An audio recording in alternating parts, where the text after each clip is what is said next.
Glad to have you with us on the Deuce. You ready to go? Let's do it. It's time to drop the hammer for the NASCAR Xfinity Series. Here comes the surge. They'll be side by side. 3 wide open worker will it. He muscles him up and out of the groove. Closing in on the outside. They just avoided disaster there. Contact. Rooting gals in there. And it all breaks out. Hard in the outside wall. And the big one has happened here. A huge incident. They need to get back on the track. We've got 4 cars side by side, all battling out. It's now a 4-horse race. Door handle to door handle drama. 3 wide as they come to the white flag. It is absolutely dead level at the front of the field. An unbelievable finish. He absolutely stood up in the seat and was counted for there. In the NASCAR Xfinity Series, names are made here.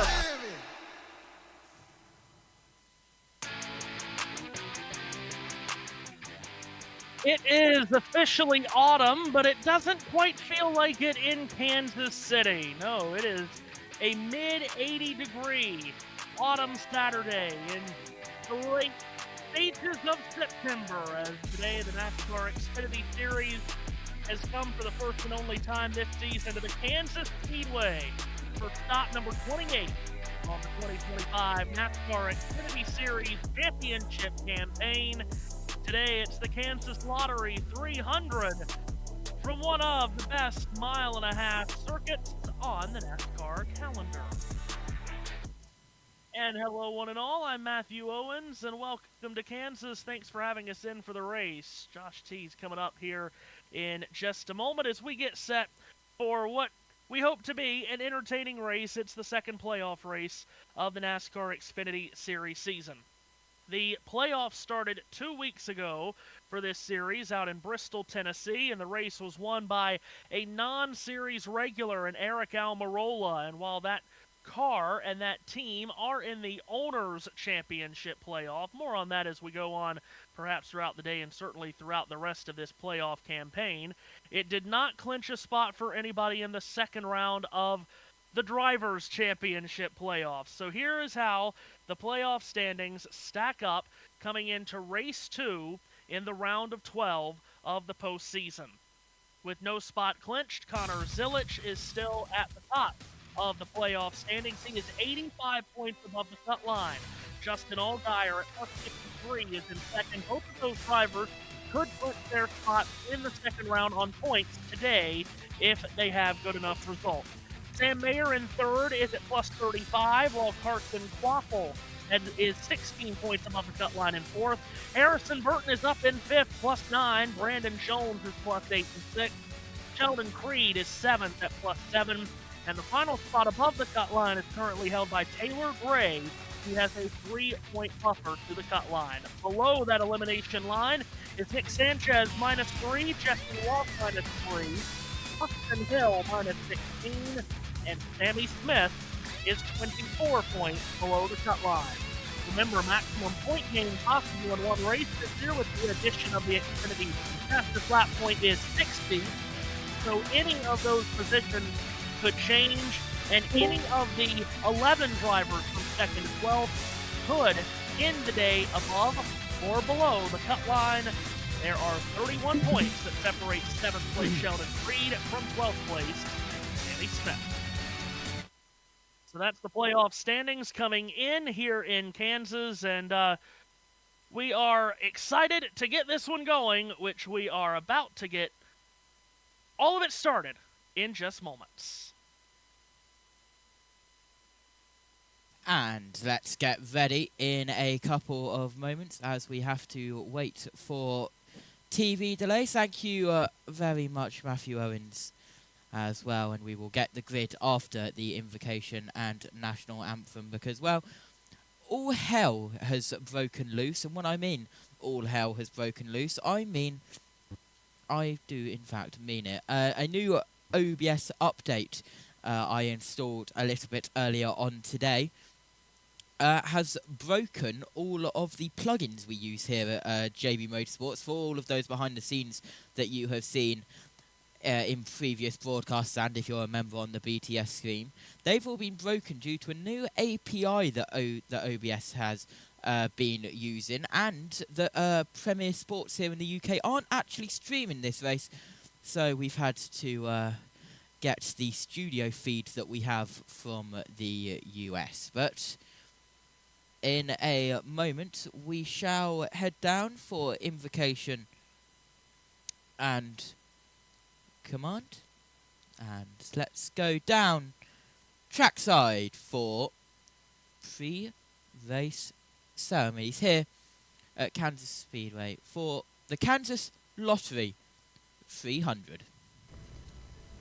Speaking of Golden Corral, you should... Ladies and gentlemen, at this time, we ask that you please rise as you're able, remove your hats, and veterans render a hand salute as the Nevada High School Junior ROTC Color Guard presents our nation's colors. Here to offer today's invocation, please welcome from Barker Memorial Church of God in Christ, Pastor Randall Manning. Gracious Heavenly Father, we do thank you for this day. We thank you for this opportunity. We ask your blessings upon this racing event. Bless the drivers and the supporting crew members who will contribute their skills for a safe and victorious race. Lord, bless the families, friends, and all that are present. This we pray in Jesus' name, our Savior. Amen. Here to perform our national anthem, please welcome Kansas City, Missouri-based American blues and soul musician Danielle Nicole.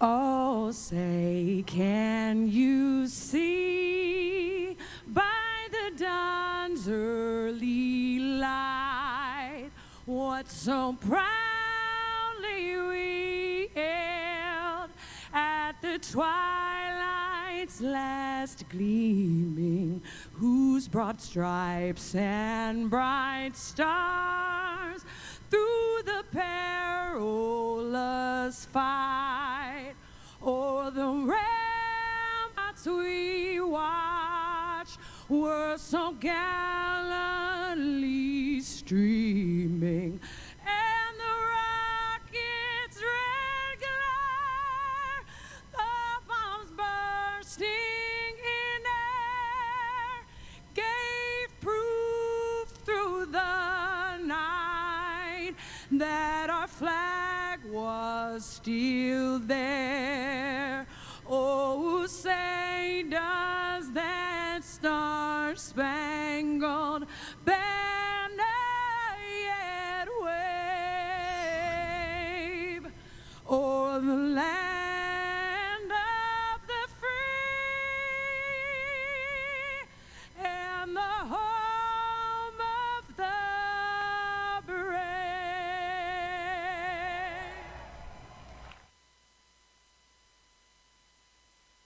So we are set to go here in Kansas City.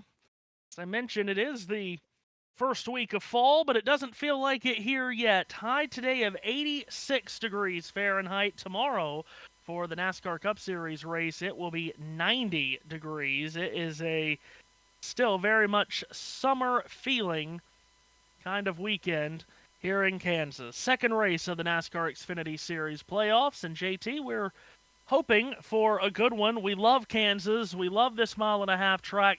It feels like it is ages ago since we had, of course, all of the cookie-cutter conversation, and all these mile-and-a-half tracks are the same. We love coming to these tracks now, and especially this one. Yeah, absolutely. And let's have a little preview about this race and the track that we are racing at. Shaped oval in Kansas City, Kansas. With 17 to 20 degrees of progressive banking in the turns, the track allows for multiple lanes and puts tire wear and handling at the center of every run. Last year, Eric Almirola pulled off a dramatic win. After brushing the wall and cutting a tire, he rallied back and made the pass for the lead with just 3 laps to go, edging Cole Custer by less than a second. This year, Justin Allgaier, Jesse Love, and Austin Hill all come in with momentum. A win today means an automatic ticket to the round of 8. Who will come out on top today? Get ready. It's time to find out. It is indeed time to find out, and hopefully, if Matthew is ready, we shall get ready to go through the starting grid. Matthew? Qualifying was held earlier this morning. Here is how the field will line up. Brandon Jones, who has clear Xfinity Series wins, 2 of them have come here at Kansas. He's on the pole for the 13th time in his career. It's an all Joe Gibbs Racing front row as he has New Mexico's Taylor Gray alongside. Sam Mayer starts in row 2 alongside Brendan Butterbean Queen, who won on this track in the ARCA Series last night. Justin Allgaier, somehow he's never won here at Kansas, starts 5th alongside Minnesota driver William Wallace. Phillips has been the star of the series this year with 9 wins. He's in row 4 alongside Raja Caruth. Dean Thompson lines up in row 5. He's with Sheldon Creed. Patrick Staropoli had a great qualifying effort. He'll start 11th alongside Jesse Love with Richard Childress Racing. Nick Sanchez, the winner from Atlanta in the summer, flanked by Sammy Smith in row 7. Both drivers are below the playoff cut line. Ryan Sieg rolls off from 15th. Justin Bonsignor, the modified champion, is with him in that 8th row. Austin Hill's below the playoff cut line. He starts today 17th alongside Harrison Burton, who jumped above the cut line 2 weeks ago in Bristol. Carson Quaffle for Junior Motorsports learned this week that he will not be running full-time in Xfinity, but will then be the O'Reilly Auto Parts Series next year. He starts 19th today alongside Christian Eckes from New York. Matt DiBenedetto starts from 21st on the grid. He's alongside Connecticut driver Anthony Alfredo. Parker Retzlaff is with Kyle Sieg in row 12, while the 25th starter is Spartanburg, South Carolina's Jeremy Clements. Jeb Burton is alongside. Leland Honeyman rolls off 27th. He's flanked by Blaine Perkins. The 15th row is Brennan Poole with Mason Massey. Austin Green's Overplay Chevrolet rolls off alongside the youngster Cole Raz. Joey Gase from Iowa starts 33rd. Ryan Ellis is 34th. The 18th row, Nick Light and Josh Williams for Florida. The 19th and final row features Garrett Smidley and Floridian Daniel Dye. That's the starting grid for the Kansas Lottery 300. One driver failed to qualify. That was Glenn Green. So that's the grid. 26 Chevrolets, 6 Fords, and 6 Toyotas on the starting grid for this one. And the race record was set here 8 years ago by Christopher Bell at an average speed of 141.1 miles an hour. JT, he won that race driving for Joe Gibbs Racing, and Joe Gibbs has locked out the front row and has 3 of the top 6 starters for this race today. Yeah, absolutely. And, well, we're now looking at Taylor Gray as well on that front row on 2nd place. But we shall momentarily get ready to go back down trackside for the command, and then we'll come back up to the booth to welcome in the little L1 Jack as well, who has joined behind the scenes. But we shall wait for the command momentarily. Of course, the round of 12 we have now, and we've got coming up in the playoff schedule. We've got the Roval next week for the elimination race, then Las Vegas, Talladega and Martinsville for the round of 8 before we get Phoenix for the championship race. Of course, Phoenix, the last year, Matthew, that we're going to be at Phoenix for the championship race before we head back to Homestead, Miami. But before that, let's go trackside for the command. Kansas Speedway, let's give a big Chiefs Kingdom welcome to your Grand Marshal. He's a former outside linebacker from 2006 to 2018, a 5-time Pro Bowler, and one of the most dominant pass rushers in franchise history, Kansas City Chiefs legend Tom Bahali. I just want to say, God bless America, and driver, start your engine!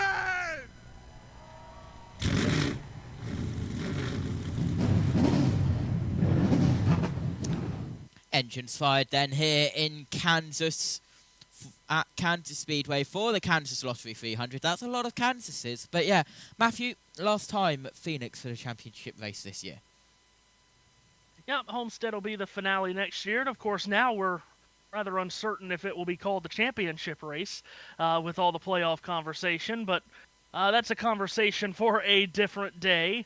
But yes, Homestead will be the side of the finale going forward next year, and into a rotation it will go. But again, who knows if it'll be a part of any kind of playoff format. We don't know that moving forward as of now. So we get ready to go. We talked about Joe Gibbs Racing. Has 3 of the top 6 starters on the grid. In fact, that organization has won this race 7 of the last 10 years, this Kansas Lottery 300. And in those 7 winners that they've had in this race in the last decade, drivers like Kyle Busch, Christopher Bell, Brandon Jones twice, Ty Gibbs, John Hunter Nemechek, and last year, Eric Almirola. So not a surprise to see the Toyota Supras from the Joe Gibbs Racing organization at the front for the start. Brandon Jones on the pole as we are about to get cars rolling off for parade and pace laps here in a matter of moments. Did I hear Jack is aboard? Jack is aboard. Hello, Jack. Yes, indeed. Hello, hello. How are we all doing today? Looking forward to this, hopefully what is going to be a thrilling race at Kansas Speedway. Surprising to see Connor Zilich starting all the way down in 7th. Then again, if starting in 7th is bad, that means you're doing pretty well.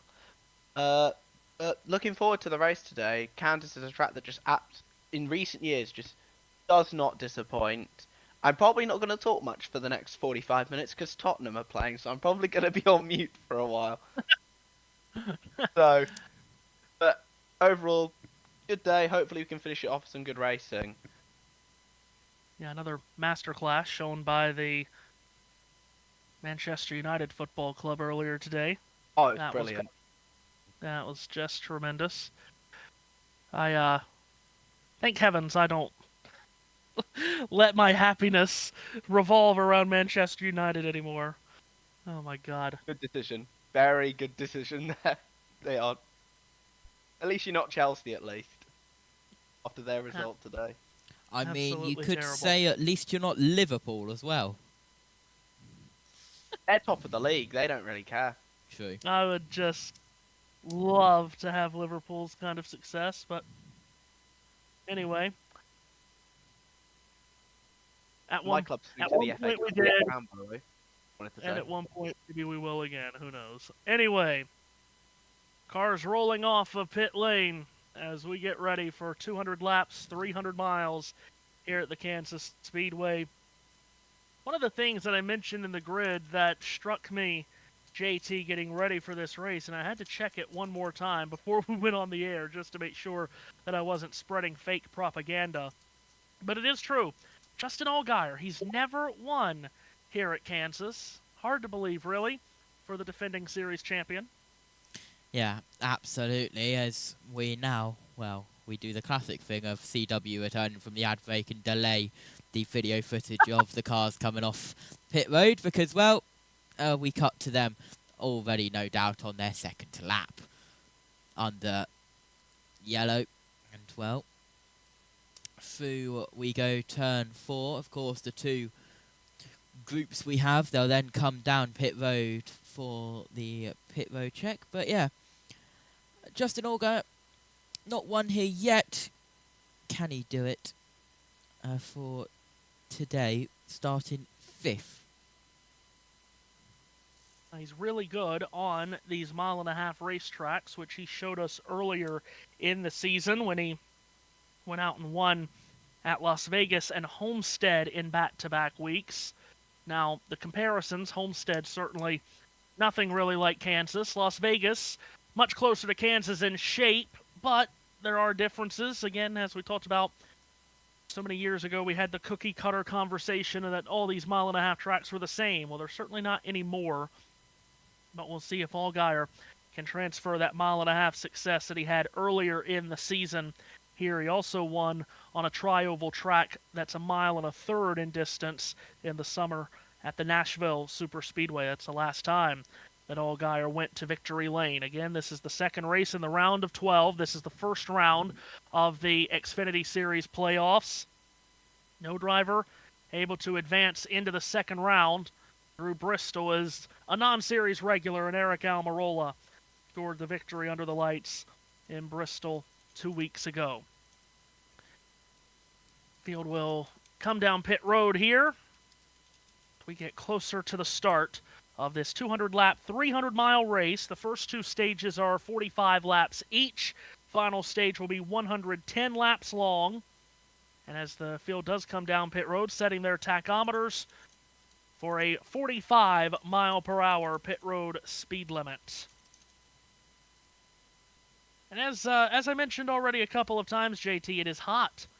85 degrees here today. Going to be even hotter tomorrow, which means this racetrack is going to be extremely difficult for these drivers. This is going to be a slick racetrack. Handling will be at a premium here this afternoon. Yeah, absolutely, and we'll see that as we develop further into the race. Cars just coming onto pit road, as you mentioned. But yeah, interesting to see, of course, not run this track normally at this high of a temperature because of the part of the year we are in, the month we are in, and end of September. Don't normally see these temperatures, of course, in the UK. It's definitely changed. We've kind of gone into April showers but it's not April. It's really weird. But anyway, we are getting doubled up and getting ready for the 1 to go signal. Some interesting drivers at the front of the starting grid. You heard Brendan Butterbean Queen, who won here last night in the ARCA Series. He's driving for the Colleague team here today. He's up towards the front of the grid. So too is Rajah Caruth, making a rare Xfinity Series start for the Truck Series regular that did win at Nashville in the Truck Series earlier this year, did Caruth. So you've got some drivers up towards the front for the start that aren't normally so far towards the front. Caruth will be starting alongside Connor Zilic in row number 4. You heard Jack say Zilic starting 7th. Driver that's won 7 of the last 9 races in the Xfinity Series and 9 for the season. Kyle Larson, in fact, is atop the war wagon for Rajah Caruth. Kyle and Rajah have a great friendship, and Kyle has been a mentor to Rajah for many years, and Larson sitting atop the war wagon for the Hendrick Motorsports entry here today. Corey Day next to him as well, I think. Yep, it is. You're right. Who is driven? Was running really well in the ARCA race yesterday, by the way. He was running 3rd until his engine blew. Yep, and he's run that 17 car that Caruth is in today a handful of times this season. Lights are out atop the Toyota Gazoo Racing Supra Pace vehicle. So we are about set to go racing on a blue sky, sunshiny day in Kansas City, Kansas. It's a big weekend here. The NASCAR playoffs, which has always been here in Kansas City, is here again. The Chiefs have a big game tomorrow hosting Lamar Jackson and one of their great rivals in the AFC, the Baltimore Ravens. It's a great weekend to be in KC. And even though they come to this racetrack every year expecting fall-like temperatures, I'm sure the hot temperatures have not kept a lot of tailgating and a lot of barbecuing. Barbecue's so famous in these parts. So we get ready for the middle race in the round of 12 of the Xfinity Series playoffs. Should be a good one. Kansas always provides such good racing, especially recently, no matter what the series. Remember the Truck Series finish here earlier this year between Carson Hocevar and Lane Riggs, clanging off one another in the final laps. And, of course, we know the Cup Series races here of late have been really good, including Kyle Larson and Chris Buescher's battle from last year. See what the Xfinity Series stars have in store for us today. Brandon Jones, twice a winner here at Kansas, alongside his rookie teammate Taylor Gray, who has been so good this season, brings the field off of turn 4. Looking at the flag stand, awaiting the green flag. It's out, and it's time to drop the hammer in the Xfinity Series playoffs at Kansas. We're underway. Brandon Jones didn't get a great start from the inside of row 1.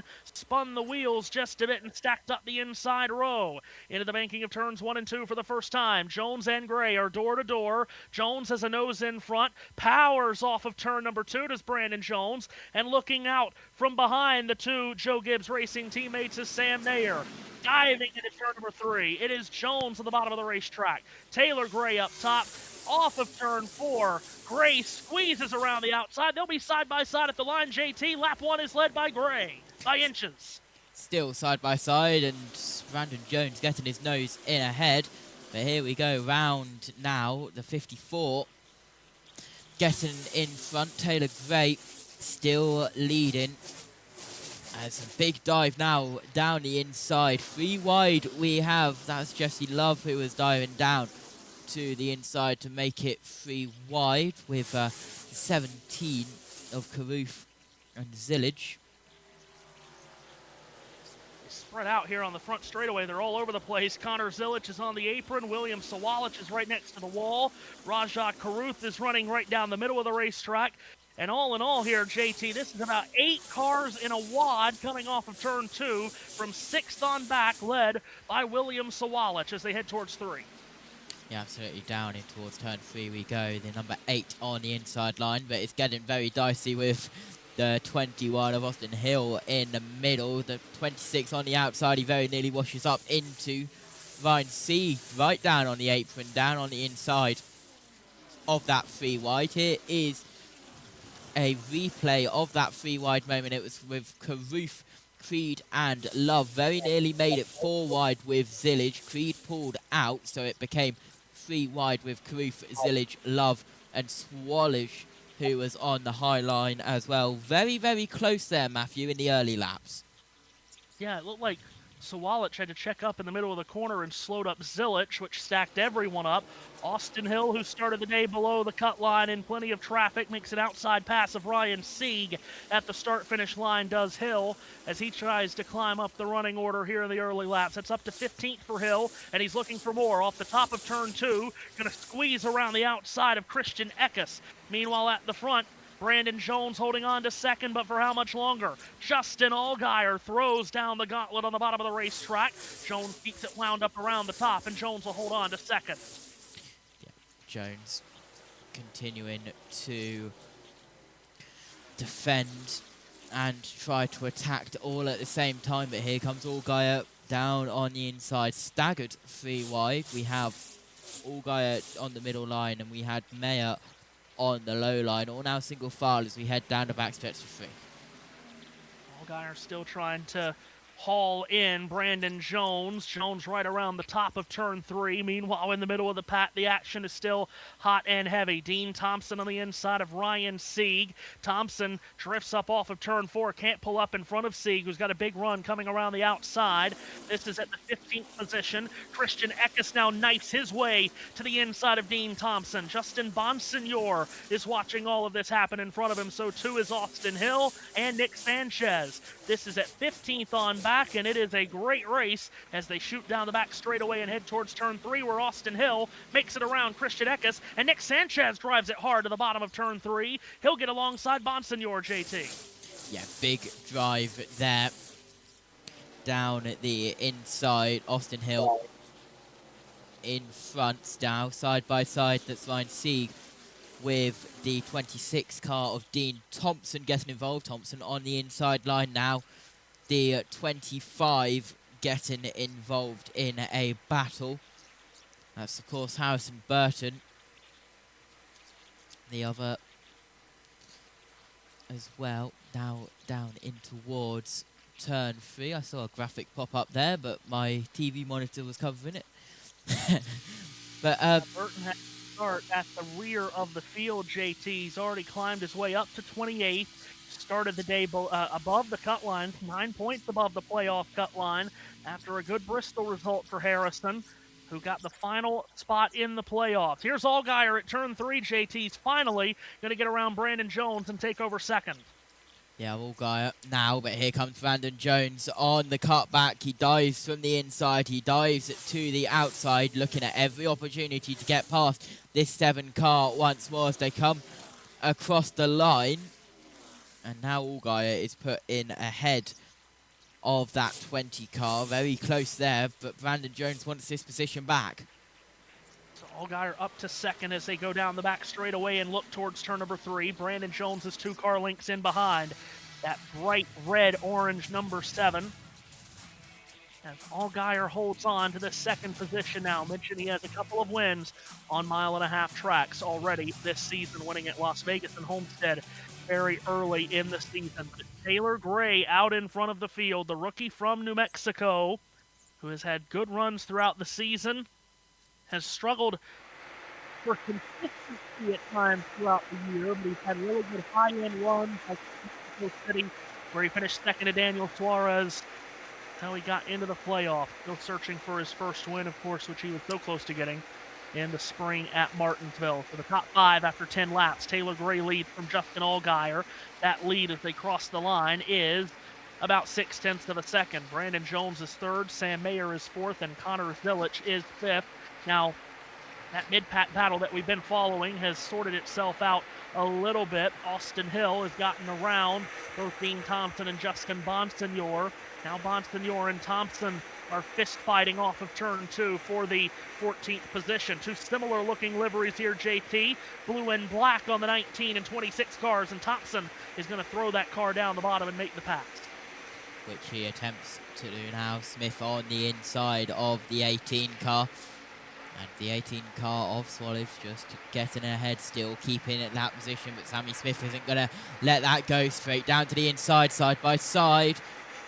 He'll try and not come up onto the track and collide with Swallows. He very nearly does as he sweeps up the track from low to high. Now dives down to the inside. We cut to the 0-0 of Creed and Ryan Sieg, with Austin Hill just behind. In this battle with Austin Hill very nearly getting into contact with that 39 car as he goes down to the apron low. Yeah, Hill had a great run out of turn 4. He'll bypass Ryan Sieg. Meanwhile, at the front, Justin Allgaier has bridged the gap to Taylor Gray, and he gets alongside Gray. Down the back straightaway, battle for the lead. How much of a battle will it be? Allgaier goes to the bottom of turn 3. Will let that car wash up to the very top of the banking. Gray will give him the spot without much resistance, and Justin Allgaier goes to the front of the field here at Kansas. Lap 14 up on the board, and Justin Allgaier in his 16th career Xfinity Series start at Kansas. He's never won here, goes to the front of the field. In fact, he hasn't really been at the front very much here at Kansas, JT. In those 15 prior starts here, he's only led 57 laps in total. He's at the front of the field early today, however. Yep, lap 15, as you mentioned. Taylor Gray now drops to 2nd place. We cross the line to start lap 16. All top 5 are playoff drivers. Then you've got Queen, who separates Love. Sammy Smith has made that move on Williams Solids, by the way, for 8th place. So the 8th car is in 8th position. Harrison Burton, though, all the way down in 24th place, as you mentioned, having to come from the rear, side by side, in towards turn 3 we had further back. Yeah, so Harrison slowly but surely picking up positions as Jesse Love takes it to the bottom of turn 4 and gets alongside and past Brendan Queen. So Love moves up to the 6th position. Love below the playoff cut line by just 3 points coming in to the race here this afternoon, taking over that 6th spot in the red and white Wheelan number 2 Chevrolet Camaro for Richard Childress Racing. So now, as JT mentioned, it's now the top 6 drivers in the running order are all playoff drivers. On board very randomly as CW comes out of break with Ryan Ellis in car 71, running God knows where on the racetrack. 30th. There we go, thank you. And really fighting the handling of his car is Ryan Ellis as he is swatting flies with the steering wheel through turn 3 and 4. Running just ahead of Austin Green and Cole Raz at 30th, 31st, and 32nd. On these 1.5-mile tracks in 300-mile races, the first 2 stages are very quick. They're only 45 laps each, as we mentioned, so these stages are going to go by quick. You're not going to see any pit stops in these stages if it stays green. Obviously, if there is a yellow, that could change. And as CW that break, of course, they have to show us Allgaier's pass for the lead, which everybody watching on the CW would have already seen because CW, of course, goes side by side on break. But still, for some reason, JT, we go full screen replay again to watch the pass for the lead. CW can't win.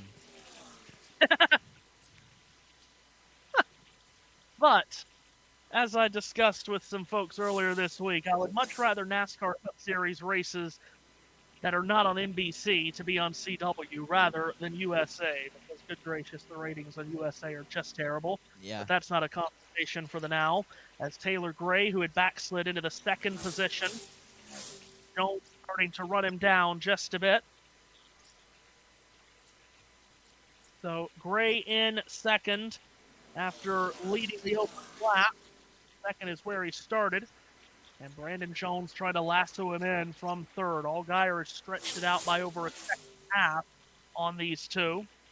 And Sam Mayer, in fact, has started to close in at the position. Austin Hill has continued on the move here at the start. He's moved into the top 10. Just took Swalich for 10th as here he is now going on Rajah Caruth in turn 3 for 9th. Here's Hill, middle of the racetrack.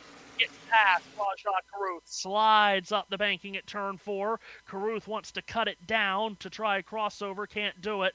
And Austin Hill will take over the 9th position from the Truck Series regular Rajah Caruth, driving today for Hendrick Motorsports. So Hill's got a very good piece underneath him, it would seem. Meanwhile, down the back straightaway, the fight for second is on again. Brandon Jones. He'll take it to the inside of Taylor Gray on the approach to turn 3, makes the pass before he gets to the corner. So the pole sitter Jones, who had backslid early to third, picks up one of the spots there and moves back up into the second position. In that black that blends into neon yellow, number 20 for Joe Gibbs Racing. Just about halfway through this 45-lap first stage. Here's William Swalich on screen at 11th, and he has slid into the clutches of Sheldon Creed in the very easy-to-spot yellow and red Ollie's sponsor 00 for the Haas Factory team. Creed trying to gallop his way forward and into the top 10 here if he can pick up just a couple of more positions as he tries to run down Swalich. Glad to have everyone with us here on USRN2 and on JBM. And in the comment section on YouTube on JBM, Bob is with us, says howdy to everybody. Looking for a great race, he says go JRM. Well, looking good so far with Allgaier leading and Connors Village running in 5th. And Bob carries on to say great news that Rodney Childers found a new home with JRM. Yeah, that was announced during the week that Rodney, the championship-winning crew chief in the Cup Series with Kevin Harvick from 2014, will be the crew chief, will be a crew chief at JRM next year. In what will be an entry that Connor Zilich and Carson Quaffle will split time in. We knew Zilich wasn't going to run full-time in the series next year, but that was news that Carson Quaffle would not be full-time next year. Sponsorship, I'm sure, the reason that will not be happening for Carson, who's running just inside the front half of 20th for Quaffle. And in fact, just as we speak of him, there he is on screen, mired back in that 20th position, and Harrison Burton, who's been moving forward ever since the start, has gotten up to him, in fact. So that's two playoff drivers at 20th and 21st. Quaffle and Harrison Burton are both running just in behind the Viking Motorsports entry, driven by Matt DiBenedetto in the 99. As Quaffle closes in on DiBenedetto out of turn 2. He's got a good run. Does Quaffle out of the back straightaway and into 3. He'll take a look to the inside of DiBenedetto. Harrison Burton watches all of this happen in front of him as we are inside the final 20 laps of this stage. Patrick Staropoli just in behind Burton as Carson Quaffle on the front stretch cuts down to the apron and makes the pass on DiBenedetto, so that'll put Quaffle up into the 19th position. They come flying out of turn 2. Waffle, Benedetto, Burton, and Staropoli. 4 cars, nose to tail. Into turn 3, Benedetto is going to try to throw it down to the bottom. And we have Waffle as it comes to the higher out of this field. 2.7 seconds now, Allgaier's lead on Brandon Jones. He is starting to run up on some lap traffic, though. Nick Lights was just in front of him. As speaking of lap traffic, 3 of them, 3 wide on the main straightaway, cars that aren't too far ahead of Allgaier. Brennan Poole, Jeremy Clements, and Austin Green fighting hard back here in the 30s as Poole just put on a slide job to get around Jeremy Clements. Not sure what in the world's going on with timing and scoring here. It's kind of a mess as it reshuffles itself.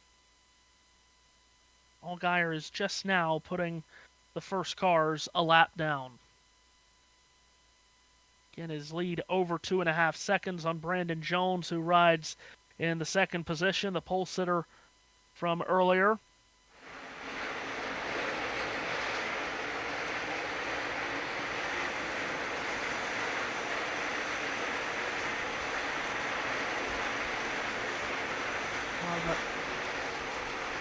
I'm trying to tell you where Patrick Staropoli was. Apparently he's in 22nd. A really good qualifying run from Patrick to get him up in the first half of the field.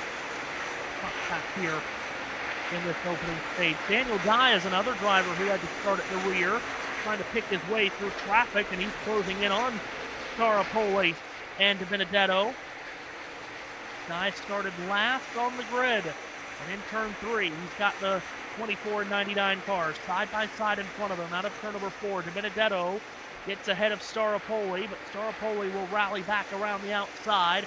And in Staropoli's tire tracks is Daniel Dye, and race back towards turn number 1. Staropoli around the outside of Benedetto, who slides up off the bottom. Staropoli will make the pass on Matty D, and now Benedetto falls into the clutches of Daniel Dye, and Dye will make his way through as well. Dye moves up. And Justin Allgaier has just put a lap on Austin Green and Josh Williams. 5 cars off the lead lap. We are working lap 32 of 45 in stage 1, 32 of 200. For the race. Tomorrow, the NASCAR Cup Series here in Kansas runs the Hollywood Casino 400. It's the middle race in the round of 12 of their playoffs, and we'll have it for you on JBM and USRN. Can't wait for it at 2:30 p.m. Eastern Time tomorrow. Chase Briscoe is on the pole for that race, qualifying just wrapping up within the last hour or so. And Briscoe putting his Joe Gibbs Racing car on the pole for the 7th time this season. He'll lead the field to the green tomorrow. Kansas always, the playoff race at Kansas truly has had a reputation for being very difficult on playoff drivers. It always seems to be a hectic race for playoff participants.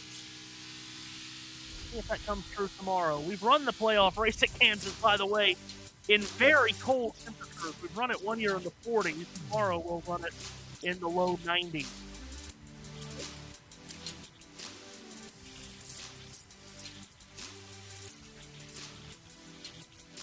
W coming back from break, playing very electric music. As Justin Allgaier threads his way through some traffic, getting around Ryan Ellis off of turn 2, and by the time he gets to 3, he's going to dive it to the inside and pass Brennan Poole as well. So Allgaier putting some cars away here. So here's Ellis running side by side off of turn number 4, trying to take the fight to cars that are already off the lead lap. He's running alongside Mason Massey.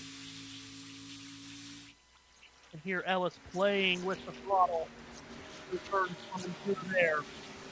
Tough track conditions today with the heat the way it is. as we have 10 laps to go here in stage number 1. Leader Justin Allgaier comes up off of turn number 4. And back. Further back, Dean Thompson on the move, trying to take over 12th from William Sawalich in turns 3 and 4, and Thompson does just that. Dean, who's had a really good season, moves up into 12th, overtaking Sawalich.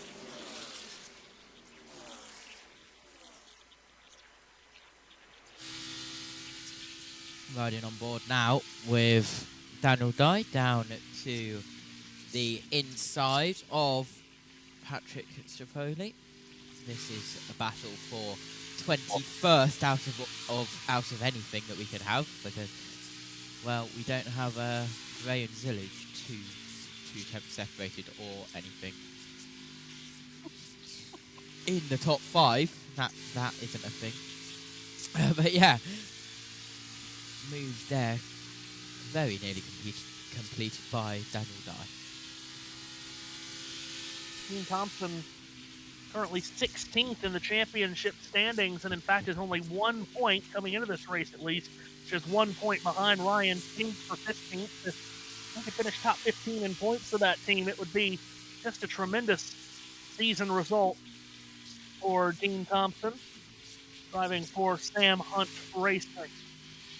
And also in a Sam Hunt car is Patrick Staropoli, who is locked in this battle with Daniel Dye that we continue to follow. As Dye off of turn 4 sticks it around the outside of Staropoli. This is outside the top 20, and Dye's going to make that pass for 21st on the racetrack. And truthfully, they'll be happy that this stage is about to end. They're about 6 minutes away from being lapped. Okay, JT, your wish is the CW's command, just a little bit late, as we get a look at the battle for 4th. Taylor Gray and Connor Zilic very close together. Yeah, they've closed a little bit now, as we have the battle for 4th. Quarter of a second separates them between Gray and Connor Zilic, the 54 and the 88 car, as we continue out. As you hear the cars fly by as they go past the camera on turn 4. Down in towards turn 1 we go, side by side, Matthew. Zilic will stick it around the bottom of turn 1, lets that car drift up the racetrack. Whoa, Leland Honeyman looked like he was sideways coming out of turn number 2 in car 70, right in front of Brandon Jones, the second place car. Jones has slid to now 4 seconds in back of race leader Justin Allgaier, and Honeyman, who just went a lap down, a few laps to go. Let's see, JT, did he just have a moment? Big oh, he sure slide. Did. Wow. Good save. He had Mason Matthew roaring around his outside at the top of turn 2, and you're right, it's a tremendous save by Honeyman, who is currently not in the free pass spot. That belongs to Plain System to 25th. 4 laps to go in the stage, about to be 3. And again, Connor Zilic loads up a run around the outside of turn 3 and 4 to try to get around Taylor Gray. Cuts that car to the middle of the racetrack. Here comes Zilic with a big run. He'll get to the left elbow of Gray across the line. Zilic dives below the white line onto the apron of the surface, and he will take over the 4th position from Gray, does Connor Zilic. So JT had worked on him for a number of laps. Finally able to make the pass, and not too far behind them, a battle for 7th. Make that 6th, rather. Brendan Queen going after Jesse Love. Side by side, we now have the battle that we were talking about earlier between Zilic and Gray, and now that battle we have with Jesse Love and Queen. Battle for 4th, battle for 6th. Yep, 2 good battles, and stage points up for grabs here with 2 laps to go in the stage. Every point so important. Zilic has put away Gray now by about 5 car lengths. Love trying to crack away at Brendan Queen. As Justin Allgaier is set to come off of turn number 4 and start the 45th and final lap of stage number 1. A commanding 5-second lead on Brandon Jones. Sam Mayer is 3rd, then Zilic from Gray as we are on to the last lap of this first stage. Justin Allgaier, we can only assume, is off of turn 2 because the CW is not showing us him.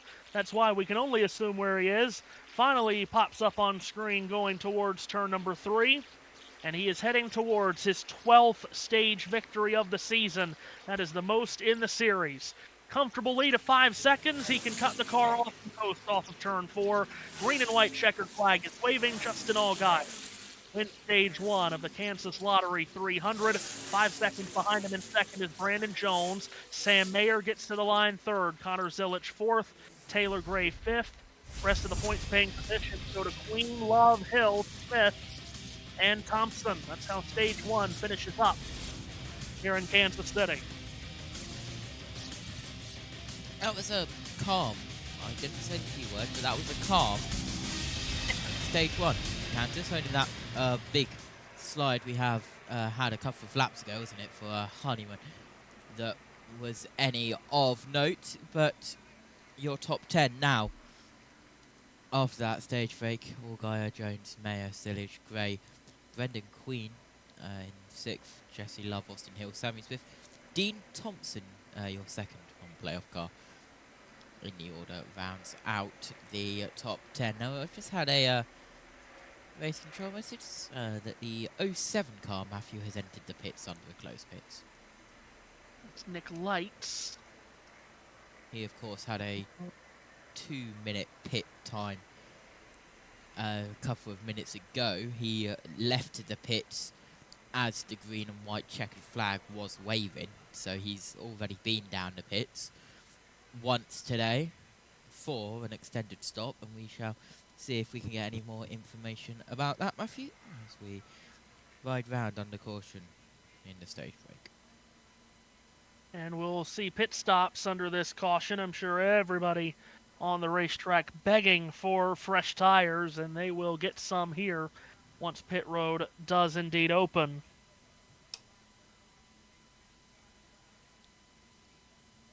Meanwhile, I can tell you, for any inquiring minds, and by that I mean me, because it was a part of my bet for today, Georgia Tech has just held on to beat Wake Forest in overtime, 30-29 in Winston-Salem.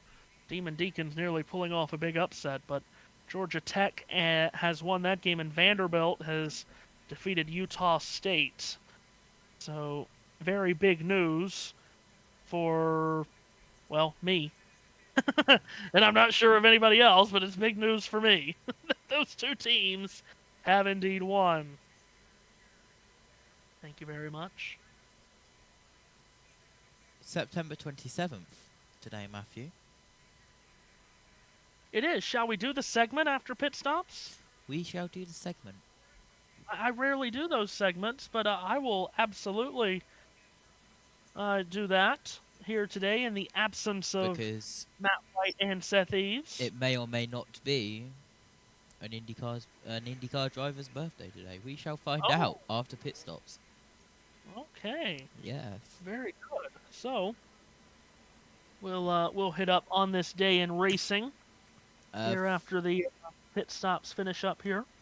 From yesterday, Joe Nemechek was born yesterday in 1963. 26th of Joe September. Nemechek, a former winner of this race. He won what was in Busch Series race at Kansas in 2004 in a photo finish with Greg Biffle. And then went on to win the Cup race the next day. Swept the weekend at Kansas, did Nemechek. He won the Cup race from the pole in another tremendously close finish, beating Ricky Rudd. 2 days ago in racing history. Of course, it was Corey DeJoy's birthday 2 days ago. But also, the first A1GP World Cup of Motorsport event was held. Oh, now that's a Matt White special right there. At Brands Hatch, where both races were won by Nelson Piquet Jr. With the 1983 European GP at Brands Hatch being won by Nelson Piquet.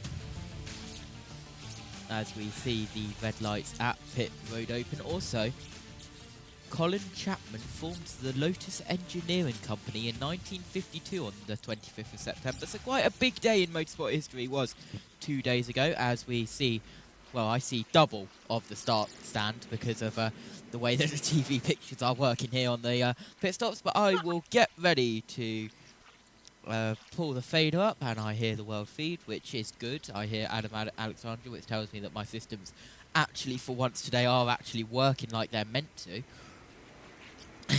As we now see Justin Allgaier. And, well, if we go to Battle Screen 2, you can see that it's all red, and red means cars are in pit road. So, let's go down trackside to pit road. The rear grip in his car was really, really strong all the way through the corner, but was starting to get a little bit tight with the front of the car. Just asked for more front turn. Taylor Gray sort of had the opposite problem, was building loose everywhere. They'll make a chassis adjustment. Also said he was tight center, so typical Kansas problem for the 54, Kim. As you see the 41 of Sam Mayer stop in his box, he said, man, I'm just in a four-wheeled slide late in the run looking for more grip. They'll put fresh tires, Sunoco fuel. Justin Allgaier, bottom of your screen, said tight landing exit, but can't afford to give up any lateral.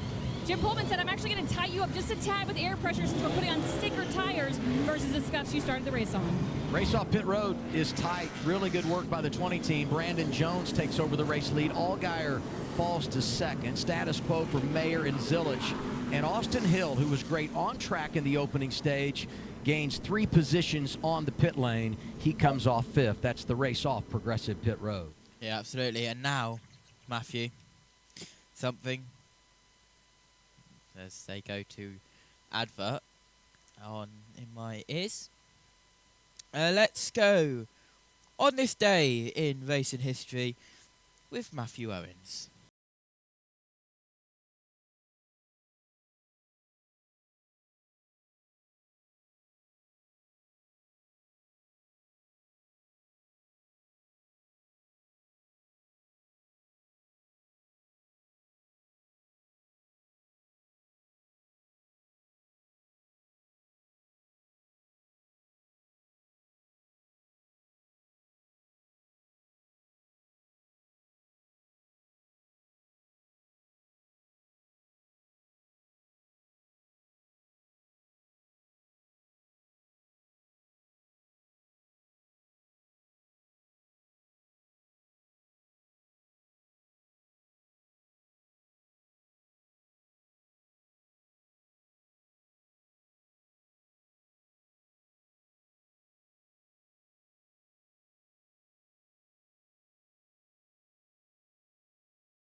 1964, Parnelli Jones won a USAC race at Trenton. And finally, on this day in 1959, Cup Series race at Martinsville, the Old Dominion 500 was won by Rex White. That will do it on this day in racing history. Winding it down with a Taylorsville, North Carolina reference. Rex White to win it. Very good, thank you. Well done, Josh? Matthew Owens, for being able to talk through a full instrumental version of AC/DC and me having to loop it. I try my best to get us through this. And we're still not doubled up. No, we sure are not. For reasons known only to them. So, what can we look forward to on the network of USRN, Matthew, coming up? Well, not a lot going on USRN. Helpful. Yeah, not a lot going on USRN proper here until we, of course, the only things left on USRN on Mixler is the rest of the NASCAR Xfinity and Cup Series seasons and, of course, the Formula One World Championship. And then, and we haven't been overly loud about this just because we don't want to name a specific date for this, which I'm still not going to name a specific date, but breaking news. Yeah, kind of, sort of. Yeah, kind of, sort of breaking news. USRN here soon will become the ultimate sports network on YouTube, and we are hoping. Let me put it that way, because again, I don't want to promise a date in case the date doesn't come to fruition, but we are hoping that we will become the ultimate sports network on YouTube for the start of hockey season, which is early October, so only a couple of weeks away. That's the hope.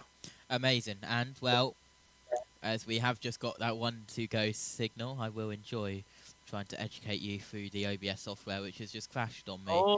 Yeah, you'll really enjoy that. This afternoon. Anyway, of course, MotoGP at Japan. We've got the WEC 6 Hours of Fuji also in Japan, so JB needs his coffee.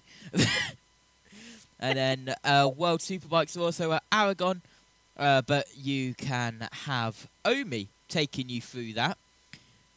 Because, and also breaking news, me and JB may be at the same location tomorrow. Ooh. Me and JB may not be making a little pre-recorded video together. I may or may not be taking JB to a dusty area as known as a dirt track oval. Wow.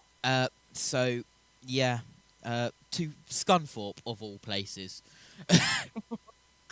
Which, if you are British, well, you know, Scunthorpe is Scunthorpe. There's nothing really special there at Scunthorpe. It's just a place down the road from Hull. But yeah, coming to the green, of course, you can join us. The NASCAR Cup Series green around 3 p.m. Eastern. We'll be on from 2:30 p.m. Eastern. But Matthew, take it away. They're coming to the restart zone. This is our first restart of the day. Restarts here can get very tricky indeed. Brandon Jones, the control car outside of row 1, hits the restart zone. Green flag goes up in the air, and stage 2 gets underway here at Kansas. It was a good restart from Jones, but Justin Allgaier will rally back aggressively to his inside, and by the time they hit turn 1, Allgaier is ahead of Jones, and Sam Mayer will climb the banking of turns 1 and 2. Tried to make it 3 wide, couldn't do it. It's Allgaier off of 2, clear to the lead. Jones is in line second. Mayer falls in line third. Austin Hill, who was a big mover in stage 1, he's to the outside of Sammy Smith and Connor Zilic. 4 cars are under a blanket there for the third position out of 4 as Allgaier and Jones lead across the line. And across the line we go now, still side by side, lap 56 of 200. Justin Allgaier, your leader. We've had 4 lead changes and 1 caution for 8 laps, but all single file at now. Second down, as we stagger up and down the racetrack. Now on the inside is Sam Mayer getting involved on Sammy Smith, and well, that was very close as Zilic comes down on the inside. Smith and Mayer and Zilich right tied together here for the third position going to turn one. Mayer on the bottom of the racetrack, back end, twitches a bit. That's going to allow Sammy Smith to power around the outside. Smith with a nose in front as they hit the back stretch. Mayer charges back to his left elbow. Zilich watches this battle every step of the way, and then just in behind Zilich, Taylor Gray attacks Austin Hill. Gray's going to pass Hill to take over the sixth position. And this is great racing from third on back, JT, because across the line, that is 5 cars, nose to tail. Mayer, Smith, Zilich, Gray, and Hill. Yeah, we've got a replay of that now, which doesn't really help, because as you can see on the screen, we've gone to yellow. And are we going to cut to a car around? As we come back to live, as we've got Raja Karoof in a 4 wide, and that is why it's the 27 of Jeb Burton around, which I tried to find his name on the timing screen multiple times throughout stage 1. You may recall me having an absolute blank space while talking about Harrison Burton, because I was trying to see where Jeb Burton was, and I couldn't find him. Well, there he is, I guess. Yeah, we found him. Going for a spin in turns 3 and 4. Brennan Poole had to stand on the brakes to keep from running right into Jeb. Of course, it's been a tough handful of weeks for Jeb Burton. Was in the mix to make the playoffs, but just couldn't put it together towards the end of the regular season to make it into the playoff field. And now, after falling a lap down in stage 1, has gone for a spin here in turn 3. Good avoidance by Brennan Poole. Looked like Parker Retzlaff may have also just caught a bit of contact from the spinning Burton car. Top 7 are all playoff drivers, JT, and 8 of the top 9 are playoff drivers. So it is going to be a day, it would seem, where the cream will certainly rise to the top. And Harrison Burton, one of our playoff drivers that started at the very back of this field, he's charged all the way up to 16th in about, 50 green flag laps. So the playoff driver's performing very well here in the first quarter of this race. That's pretty good. But yeah, that is great. And that is great analysis there. But on board with Daniel Dye, who is currently in 18th. Right, so I can instantly find Daniel Dye, but it took me 60 laps to find Jeb Burton. And that was because he spun and he was on our TV pictures. Anyway, 30 laps here in stage 2. Whoa, boy! Just, quite literally, just as I flick the TV screen over to USA to see how much longer until we get our guy Jack back, João Palhinha has struck a tremendous equalizer for Tottenham in the 94th minute. Yep. I was just going to see how long until we get Jack back, and, well, we're going to get a very happy Jack back, it would seem, here in a matter of moments, as Tottenham has scratched and clawed their way back to a point with Wolves. You're now saying we're going to get a happy Jack in the box, not a sad Jack in the box.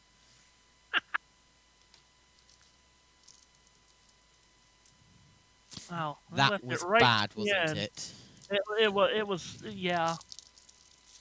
They were given 5 additional minutes, and they scored in the 4th of the 5 additional minutes. Did Tottenham at home, João Palhinha getting the goal. So it's 1-1 between Spurs and Wolves.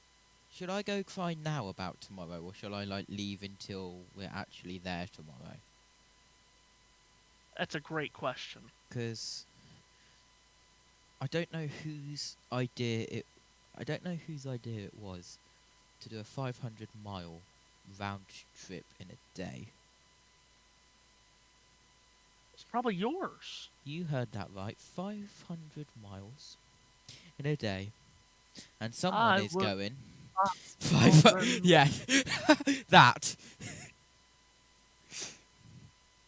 Well, it's actually 494, but that's like 500, right? Yeah. Yeah. And no, I'm not gonna do 500 more than next day. Should I be concerned that I'm meeting... That's the song this week. I know the song of last week was, "Do You Remember?" Well, there is Kansas City. Is there a song about Kansas City? There must be a song about Kansas City. Surely you would think there's a song about Kansas City, but of course the song that everybody loves to use is the song by Kansas, "Dust in the Wind." Yeah. Yes. I'm going to pretend that I've heard that. Or "Carry On My Wayward Son." Oh, yeah. You got "Dust in the Wind" by Kansas, and you have "Carry On My Wayward Son" by Kansas. Yeah. So, whose idea? Right.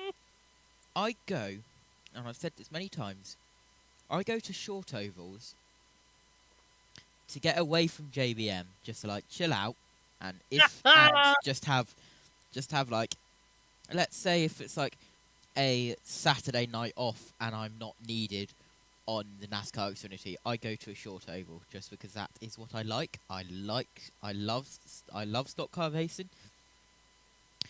I now have a commentator from JBM commentating on the short oval circuit, and now I'm literally taking the owner of JB Motorsports to a short oval. What am I doing with my life? I don't know. I cannot answer that question for you. I am sorry. And whose idea was it for me to meet up with two JBM members in back-to-back weekends? Oh. Once again, I would think that was probably yours. Yeah. So let me just say, you may see some JT and JB in real life content, but you may see some JT and another JB Motorsports member that I'm not going to say because we haven't met before and it will be pretty cool. Although we are meeting in a random street in London, which might be a little bit concerning. But it is what it is. We are coming to the green. That is all I will say on that. It's not anywhere. Well, it's not anywhere in London. It's at a post office. Oh, okay. Yeah. Well, we'll see how this restart goes. If we could ever get there. Taking many looks back at the Justin Allgaier pit stop as if something terrible happened. Nothing terrible happened. He dropped from first to second. But anyway, coming to the green with Allgaier and Jones on the front row. Allgaier, the control car, choosing the bottom. They get very stacked up in the restart zone. Green flag goes in the air, and everyone from about 5 rows back fans out. Allgaier has a nose in front of Jones. Jones will rally back around the outside going into turns 1 and 2. Jones in the center of the corner, stands on the accelerator, and will roar around the outside of Allgaier, and Brandon Jones takes the lead down the back chute. They're side by side at third between Sammy Smith and Sam Mayer. Smith may have gotten a shot in the shorts from Connor Zilich, who tried to push Smith down the straightaway. That didn't work out. Mayer will take over the third position. So it's Jones in front of Allgaier across the line. Mayer is third. Fight at fourth is between teammates JT, Sammy Smith, and Connor Zilich. Yep, lap 65 of 200. Brandon Jones, your leader. We've had side by side now for the lead. We've had 2 cautions for 13 laps as well, with 6 lead changes, as we're 3 wide now, further back from the 1918 and the 2 back out in front. Justin Allgaier retakes the lead. Yeah, another lead change here as Allgaier takes it back over from Jones at the front. So Allgaier knows he's got an extremely fast car and he doesn't want to spend time in second. Further back, Nick Sanchez trying to thread his way between cars to the outside of Connor Zilich, make that William Sawalich, to the inside of Justin Bonsignor. Sanchez, the Atlanta winner from the summer, trying to make up ground on this restart. Harrison Burton is in this throng of traffic. Brendan Queen is there with Daniel Dye, and they're 3 wide behind those 2. Leland Honeyman was involved with that, along with Carson Quaffle and Ryan Sieg. side by side still, 3 wide looking at William Swallows trying to get involved as well, just in front, the wheeling car off Jesse Love. Nick Sanchez very nearly, he tried to go up, but then he realised that William Swallows was there and he couldn't. So now down in towards turn 3, looking to go 3 wide once again. So Wallach going to try to stick it between Bonsignor and Sanchez. Thinks better of that. Sanchez has a massive run through 3 and 4 around the bottom, pulls up, and gets in front of Bonsignor, who will try to charge back around the outside. All of this is happening just in behind the Jesse Love automobile at the 12th position and back into turns 1 and 2. Bonsignor around the outside. Sanchez was in the middle, tried to drift up in front of Bonsignor, and the modified champion will slice back down to the inside. Good move from car 19. Justin Bonsignor gets past Sanchez, but now Sanchez comes back at him around the outside. They're still side by side. Yeah, absolutely. As I hit the button.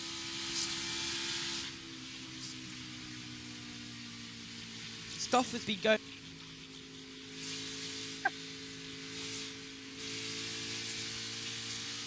Well, we heard JT. Now we don't hear JT. You see, yeah, you see what I mean about stuff going weird? Oh, yes, I do. Yeah. Hello. That happens all the time, one way or another. Car on the board, going fast. Oh, goodness. Harrison Burton in turn 4. It's around Daniel Dye. That's another position for Harrison, who has just been passing cars ever since this race started. Daniel Dye slows it down into turn 1. He gets alongside 42 car. Also got alongside Patrick Staropoli. Parker Retzlaff is in this. Ryan Sieg. Matt DiBenedetto is there. Carson Quaffle is also there, JT. That one car has been the lowest running of the playoff cars basically for all of this race, but for both of them, Harrison Burton got around him. Quaffle just does not seem to like the handling of that one car. Yeah, been struggling today a little bit as we now go down the backstretch. The 42 and the 24 were side by side, but no replays more important. This is the 17 and the 16 side by side. Eckers very nearly getting washed up into Carruth, and Jesse Love getting involved round the outside as well. Well, that was an amazing replay. Thank you, CW. Back now with the leader is Justin Allgaier. And Allgaier is starting to stretch it out. Remember, he won the first stage by about 5 seconds over Brandon Jones. He has gotten up to nearly a 1-second lead on Jones here. Meanwhile, Jesse Love still stuck in behind Rajah Carruth. That is at 10th and 11th. Behind those two going to turn 3. Justin Bonsignor dive bombs it to the bottom of 3. Gets past Christian Eckes. That puts Bonsignor up into 12th. Bonsignor then making moves. And now Jesse Love down onto the inside of Rajah Carruth. This is one place in front. This is for 10th and 11th with Bonsignor just behind. Back with your leader all alone, 8 tenths in front of Brandon Jones. The car in second as he comes across the line. That now updates to a second as we are side by side with Jesse Love and Rajah Carruth. As Jesse Love moves down to the inside, he finds the number 19 car in his way of Bonsignor. That was very close to comfort. Jesse Love didn't know he was there, and here comes Christian Eckes. Yeah, Love forces Bonsignor onto the apron on the main straightaway, and Eckes closes right in on the both of these guys. Love around the top. Middle of the racetrack is Bonsignor. Right behind the two of them are Eckes. Just in front of the two of them is Rajah Carruth. Tremendous racing here. Just outside the top 10. Here's Bonsignor. A couple of laps ago, he made this dive bomb on the bottom of turn 3 to make a pass. He's going to do it again. Straight to the bottom of turn 3. He gets around Jesse Love and gets alongside Rajah Carruth. 3 wide as we head down in towards the backstretch. Now still 3 wide. They were door to door. There's Christian Eckes now looking to go down the inside. As seems like, and I don't know if CW are on. Yes, they are on ad break. How could I tell? Because They are liking their static cameras. You love having side-by-side commercial breaks, but only if you're going to show actual battles on the racetrack. If you're just going to stick up, you know, still shots on the side of the walls or onboard cameras, what's the point? Anyway, Bonsignor remains on the prowl, looking at Rajah Caruth going into turn number 3. Caruth's going to pin it right up against the wall on the outside. Bonsignor started high, cuts it down to the middle, trying to get a run down the hill at Caruth. Right underneath the spoiler of Caruth to the main straightaway. Rajah will take it down to the apron and will sprint away by about a car length from Bonsignor. Further back, Daniel Dye and Matt DiBenedetto battling just outside the top 20. DiBenedetto in the 99 car. He'll take it to the bottom of turns 1 and 2. Now we flip back to Bonsignor. Here he is, JT. He's going to try that dive bomb to the bottom of 3 again, and he's going to use it to once again make a pass. He clears Caruth and moves up into 10th. Which he now completes the move, as you mentioned, across the line. We go down in towards turn 1. Jesse Love on the outside, trying to get alongside that 17 car of Caruth, who has just been passed by Bonsignor in the top 10. Dean Thompson is your first non-playoff car in 8th place. He's got Sheldon Freed a second behind him as he's trying to get past Austin Hill. Now we cut to Ryan Sieg and Carson Quaffle trying to get past that 39 car, which he pulls alongside. And he was straight down to the apron, very nearly losing it over the bump. And well, that was a perfect move. Straight, as close to the rear bumper he could get, straight down, using all of the slipstream he could, down to the apron. What a move. Here comes the 44 on a dive bomb. Got the... Oh! Go on. Goodness, Daniel Dye up and into the wall in turn 2. As he was trying to defend from Brennan Poole, Dye scuffs the wall, keeps it going. Poole's going to try to make that pass. Hasn't done it yet, though. As we welcome back our viewers watching on CW. Welcome back from advert lap 80 of 200. Allgaier, Brandon Jones, Mayer, Zillage, Gray, Sammy Smith, Austin Hill, Thompson, Creed, and Bonsignor, your top 10. As we now look at Matt DiBenedetto in the 99 car, in the CW car, down the backstretch. I wonder why CW are showing the CW car. That is beyond me. Oh, they were just doing a promo, in fact, for Law & Order Toronto, which is a CW original, and that's what is, in fact, on the hood and quarter panels of the DiBenedetto car, the Law & Order Toronto CW TV show. Let me guess. That is the Toronto version of Law & Order. I think that's a safe bet. As you can just hear... That was a replay of when Daniel Dye stuffed the wall in turn 2. Very easy to do here, as high as these cars run through the corners, and Dye getting a piece of the wall. Stage 2 flying right along. We're down to 9 laps to go in this stage. Justin Allgaier's lead on Brandon Jones is 1.8 seconds. Austin Hill at 7th, JT, feeling pressure from Dean Thompson. It has been a terrific day so far for this Dean Thompson car, and Dean is going to take it to the bottom of turn 3. He's going to try to take over this 7th position from Austin Hill. They're wheel-to-wheel coming off turn 4. Wheel-to-wheel out of turn 4, and I have no idea what's happening, because, hey, here's Justin Allgaier, 2 seconds in front of everyone else. I believe Thompson's made that pass on Hill. At least he did at the start-finish line. Timing and scoring shows Thompson up into the 7th position. It's been a strong run for that 26 team here so far. Now, believe it or not, Justin Allgaier out in front. And there are battles going on, by the way. CW? Yeah. Oh, hello. Someone looking very, very pleased on the pit wall, and does definitely not look like they are about to fall asleep in their chair. Jim Pullman, Justin Allgaier's crew chief. Yes, Bob says, isn't the Law & Order Toronto a new version of Law & Order Criminal Intent? I'm guessing it is.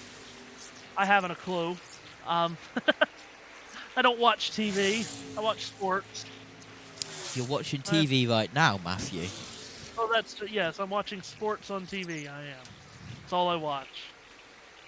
Basically, the summer months is the only time I get to watch actual TV shows, and, well, that time has gone away. Now it's all about racing and football and eventually hockey and basketball.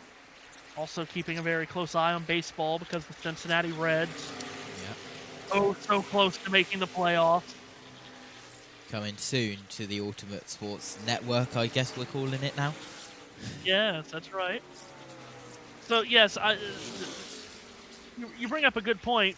We could always call it USN, but I don't know if USN kind of rolls off the tongue the way USRN does, so it might just be properly called Ultimate Sports Network. I'm not sure if USN sounds that great. What do you think? It is what it is. What a big help you are. Well, I won't say how big of a help you were when I was trying to teach you OBS earlier on, but it is what it is. I feel like it may be me producing the first couple of broadcasts on YouTube while you get your bearings with it all, but back to the race, because, well, there is a race happening, I do believe. 4 to go in the second stage. That's gone by quickly. Stage 2 podcast in full effect here on JB Motorsports, the running joke, which we haven't really had that often recently because, well, the Stage 2s in the Cup Series have been absolutely chaotic. But that was probably the most dullest and boring Stage 2 podcast we've had in a while. But, well, welcome to JB Motorsports. Thank you for sticking with us. By the way, still Joe with a terrific comment. Connor Zilich is currently 4th. His generational fall-off needs to be studied. Indeed. Zilich running anywhere but first is a shock to many.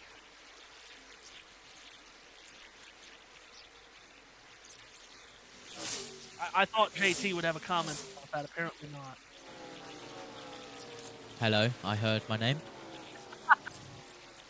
Indeed. Indeed you did. 2 laps to go. Here in Stage 2, Justin Allgaier with a comfortable lead at the front, nearly 2 seconds on Brandon Jones.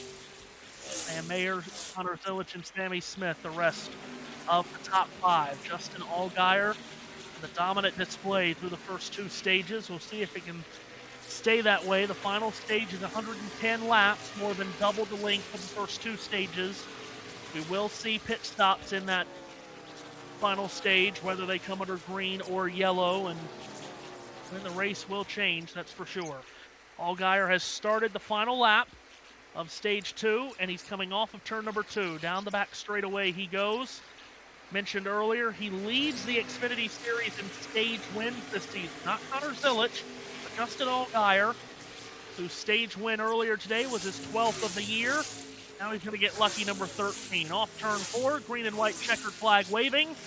Justin Allgaier wins Stage 2 of the Kansas Lottery 300. And just as he was in that first stage, Brandon Jones is 2nd, Sam Mayer is 3rd, Zilich 4th, Smith 5th, then Gray, Thompson, Hill, Creed, and Monsignor. Point staying position in Stage 2 at Kansas. And now, just 1 stage and 110 laps remain in this middle race in the round of 12 of the Xfinity Series playoff. Interesting we had here, Matthew. That sounded like we were synced up quite well with CW going to commercial. Look at us go. Yeah. So, Bob Pockcrass. Yeah. That last restart was under review. Oh. And he said no penalties on that restart, but race control told teams I wouldn't call it good either.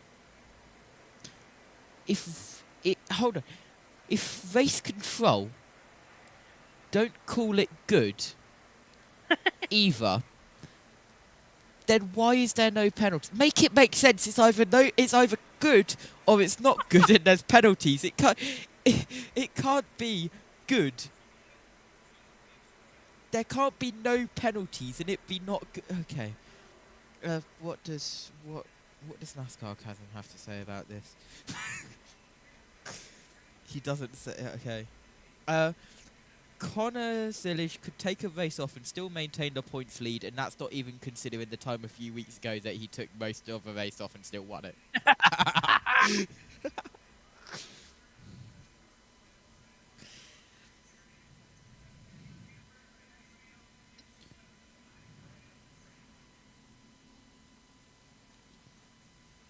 Team one a day ago. Team USA currently getting demolished by the dudes from overseas. Gosh, we have no idea what that's like. In insert picture of Shane Van Gisbergen. Oh jeez. That was of course of the Ryder Cup, and well, we're in stage 2 where you normally look about stuff that's happened this week/weekend. So Matthew, I guess I don't really have any music, so just waffle, I guess. Yeah, the Ryder Cup, it is a 4-ball session going on right now, and the Europeans are up in every match. The Europeans have just thrown down the gauntlet in this Ryder Cup. Tyrrell Hatton and Matt Fitzpatrick are 1 up through 13 on Patrick Cantlay and Sam Burns.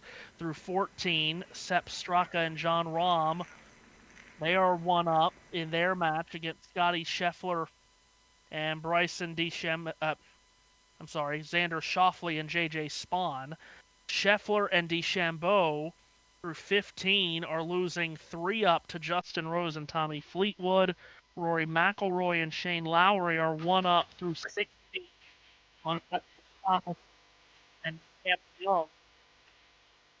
This is a disaster for the U.S. If Europe goes on to sweep in full-on session, they will be a half point and only need a point and a half from the singles tomorrow to retain the Ryder Cup. It has been a nightmare for the United States in this Ryder Cup that was so very anticipated.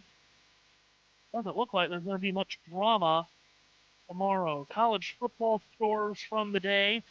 18th ranked Vanderbilt scoring a ton of points again. 55-35 win over Utah State.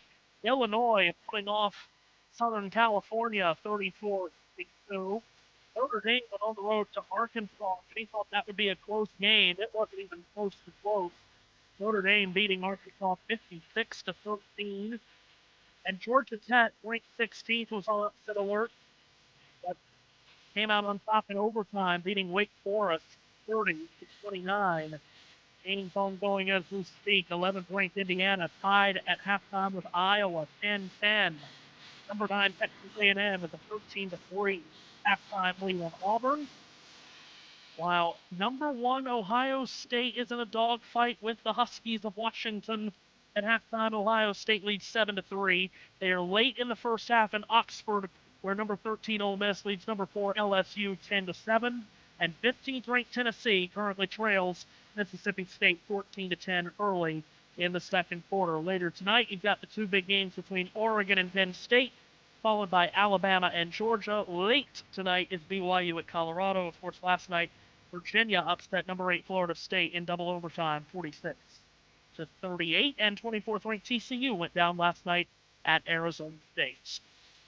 So I've got for now is we've got leaders hitting pit road. So make an air pressure adjustment to try to calm that down, Kim. Well, for Sam Mayer in the 41, free but good. He said too free to fire off for sure, but I think it will be good for the long run coming up. So no major adjustments as they put 4 fresh Goodyear tires, Sunoco fuel on that. Then sweeping the stages, Justin Allgaier, no major complaints, just a teeny tiny bit snug late center, but no planned adjustments. They might put a piece of tape right there, you see, on the front of the grill. And the race off pit road, and Allgaier going to lose a few positions here. Jones wins it off. +2 for Connor Zilic, who goes to second. Mayer holds in third. Sandy Smith the fourth. Allgaier falls down to 6th, losing 5 spots in the race off Progressive Pit Road. Final stage coming up here on JB Motorsports and USRN for the NASCAR Xfinity Series Kansas Lottery 300. Matthew, the king of waffling, how you doing? after seeing those Ryder Cup scores, not great. I mean,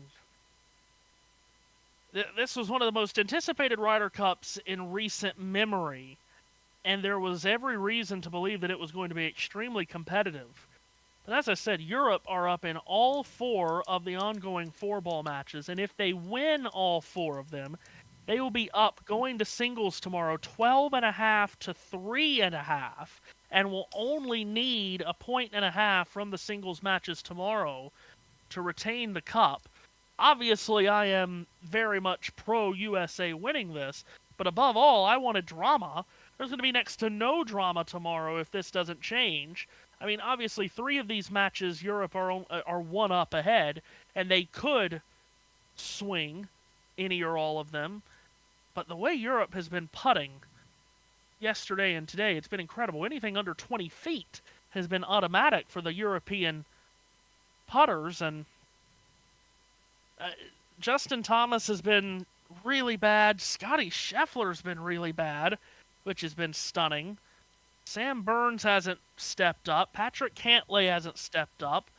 It has just been a nightmare 2 days up at Bethpage Black in Farmingdale, New York for this American Ryder Cup team, where the home team has owned the Ryder Cup here of late, but this is going to be, if it stays this way, which it certainly looks like it will, this is going to be an emphatic road win for Europe in this Ryder Cup, which I don't think anyone expected it to be emphatic one way or the other. But this is a major feather in the cap of the European team if they can carry on and win by this margin. Ryder Cup in 2027 coming to Ireland. Anyway, let's see. Tom is with us. Tom Cairns in the comment section says, evening to everyone. Hope you're well. Bob says, go Hello Iowa. there. So we have an Iowa fan in there. Iowa trying to pull off the upset on Indiana today. Indiana last week just threw Illinois down a flight of stairs. Won 63-10. Hold on. And now, how do you throw a whole state down the stairs, Matthew Owens? Well, by beating them 63-10. That's how. But today, in the world of the Hawkeyes, and Iowa has been known to upset highly ranked teams at home in the past. They are tied at 10 in a low-scoring affair. Second half is just underway in that game. That is streaming on Peacock. By the way, other games, I only mentioned the ranked teams. Other college football games today that have already finished go through as we wait to double up. Minnesota beat Rutgers 31-28. I had Minnesota winning that game, but they didn't win by enough, if you know what I mean. Thank you very much. Duke went on the road to the Carrier Dome and destroyed Syracuse 38-3. Louisville with a tough road win at Pittsburgh 34-27. Big 12 battle with a lot of points. Cincinnati defeating Kansas 37-34. Kansas State got what is a rare win for them on the season, beating Central Florida 34-20. North Texas is 5-0 with a 36-22 win over South Alabama. The Bobcats from Ohio defeated Bowling Green by 15. Central Michigan over Eastern Michigan by 11. And James Madison ran away from Georgia Southern 35-10. As mentioned, games yet to kick off. Arizona's at Iowa State. That's at 7. Virginia Tech at North Carolina State. That's also a 7 o'clock kickoff. At 7:30, you've got the 2 huge games going on at the same time, which is an embarrassment to the sport. And you've got 2 big games like that going on directly at the same time. Oregon at Penn State. Alabama at Georgia. Appalachian State is at Boise State tonight at 7:30. That's a very interesting matchup with Appalachian State going all the way to the west to play on the Smurf turf at Boise State. Kentucky's at South Carolina, and BYU, as I mentioned earlier, is at Colorado. We have had a change of score in one of the games that I gave you earlier. Mississippi State now leads Tennessee 17-10. Beware the cowbell in Stark Vegas. Mississippi State already beat Arizona State in Starkville earlier this year. Now they're trying to drop Tennessee. You heard during those pit stops that we covered just a moment ago. Justin Allgaier slow stopped JT, so the driver that's won the first 2 stages and led basically all the laps. He lost 5 positions, I believe it was. It was also a slow stop for Jesse Love, so you're going to have Allgaier in more traffic than he's been in all day when we get this restart here in a matter of about 30 seconds or so. Which we are now going in towards turn 3, getting ready for that restart. I press that button and magically you can hear the FX from the track as we now have the pace car pulled to pit road. Final stage getting ready to get underway here at Kansas. Brandon Jones did win the race off of pit road. The pole sitter is the control car. He will start on the outside of row 1. Connor Zilic to his inside. Green flag goes up in the air. And Jones, once again, doesn't get through the gearbox so well. Connor Zilic down to the inside. He will go to the lead in turn 1. Zilic in front of Jones through turns 1 and 2. Jones is going to try to rally back on the outside. Zilic shuts him off. Connor Zilic in front off of turn 2. One car into the wall. May have been Dean Thompson. Carson Quaffle and others go sprawling down all the way to the apron to avoid any carnage. We stay green. But for the first time this afternoon, it's Connor Zilic to the front of the field. Brandon Jones is second, but he's feeling the heat from Sam Mayer and Austin Hill. Austin Hill up the inside of Sam Mayer. Austin Hill kind of got the position, but here comes Sam Mayer back round the outside. Lap 100 of 200. Connor Zilic, your leader. We've had 3 cautions for 20 laps and 9 lead changes. That latest one, just of course, being Connor Zilic getting past Brandon Jones. Now out in front. We are very, very hectic in the mid-pack as we now look at Jesse Love and Nick Sanchez side by side. That's 12th and 13th, 2 playoff drivers. And just behind those two, Christian Eck is trying to throw a block on Rajah Caruth. Those two may have traded some paint, but they do keep it pointed the right direction. We are now officially halfway. 100 laps complete, 100 laps to go. Caruth slides up. Slide job that he tries to pull off the top of turn 2. Nearly had a car collide into him. CW cameras don't catch it. My goodness, where are they? As we have cars all over the place. Middle of 3 and 4. Caruth sticks it around the outside. Tries to make it 3 wide with Eckes and Brendan Queen. Can't do that. He'll fall in the tire tracks of Eckes and shove him through the tri-oval. A lot of action going on just outside the top 10 on this restart. Back out in front, Connor Zilic still with the lead. Now we look at the playoffs. Allgaier is plus 79, Mayer is plus 58, Jones plus 35, Gray plus 17, Quaffle plus 15, Creed plus 13, Love plus 5. Then it's Burton and Sanchez and Hill minus 5 with Sammy Smith minus 10. Zilic, of course, your leader out in front, also leading the playoffs 3 wide. Now we have Eckes, Caruth, and the 28 of Cole C. Cole C very nearly washing up into the 17. Caruth is loose. He didn't need Cole C to get into his rear bumper for Caruth to get loose. And we are nearly 4 wide. And this is very chaotic, Matthew. Adja Benedetto tried to make it 4 wide on the bottom. Daniel Dye had to lift out of the throttle. So too did Kyle Sieg. William Sawalich rubber bands up into this battle. What a wild, wild thicket of cars this is. This is about 8 cars under a blanket. As at the front, Brandon Jones is putting some pressure on Connor Zilic for the lead of the race. But in the middle of the pack is where all the action is going on here on this restart. Caruth falls in line right behind Ryan Sieg. Meanwhile, Justin Allgaier trying to make up lost ground on pit road to the outside of Sam Mayer off of turn 4. Trying to take over the 5th position. He will do that. So Allgaier moves up to 5th. Where is he, JT? He's about 2.5 seconds behind the leader, Connor Zilic. So Allgaier, furthest back from the lead he's been all day. Yeah, currently he's 5th, as you mentioned, 2.5 seconds. But he is got Sam Mayer behind, Austin Hill in front. As we now look at the battle for the lead in full screen picture, if you're watching along with us, Connor Zilic and Brandon Jones, 2 tenths separated them. Got very tight at the front as they cross the line. Zilic with a 2-car length lead on Jones, leads to a 2.5 clear of 3rd place running Sammy Smith. JT just gave you the live playoff standings. Jesse Love holding the final spot above the cut line, 4 points on Harrison Burton. Here's Brandon Jones, very comfortably above that cut line, loads up a big run off the top of turn 2. Down the back straightaway and into 3 he goes. Looking straight ahead at race leader Connor Zilich, who takes it to the top of 3 and 4. Jones steps down to the middle of the racetrack. They come off the corner. Zilich is right in front of Jones, who's tucked underneath the rear spoiler of car 88. Zilich holds onto the lead with 94 laps to go, as we mentioned. First 2 stages were each 45 laps. This final stage is 110. We went green with 102 to go, so there will be a pit stop to be made during this stage. It'll be interesting to see if it comes under green or under yellow. We've only had 1 caution for cause all race long. And still Joe makes mention, says, my previous comment didn't stay relevant for even an hour. Zilich up to the lead, indeed.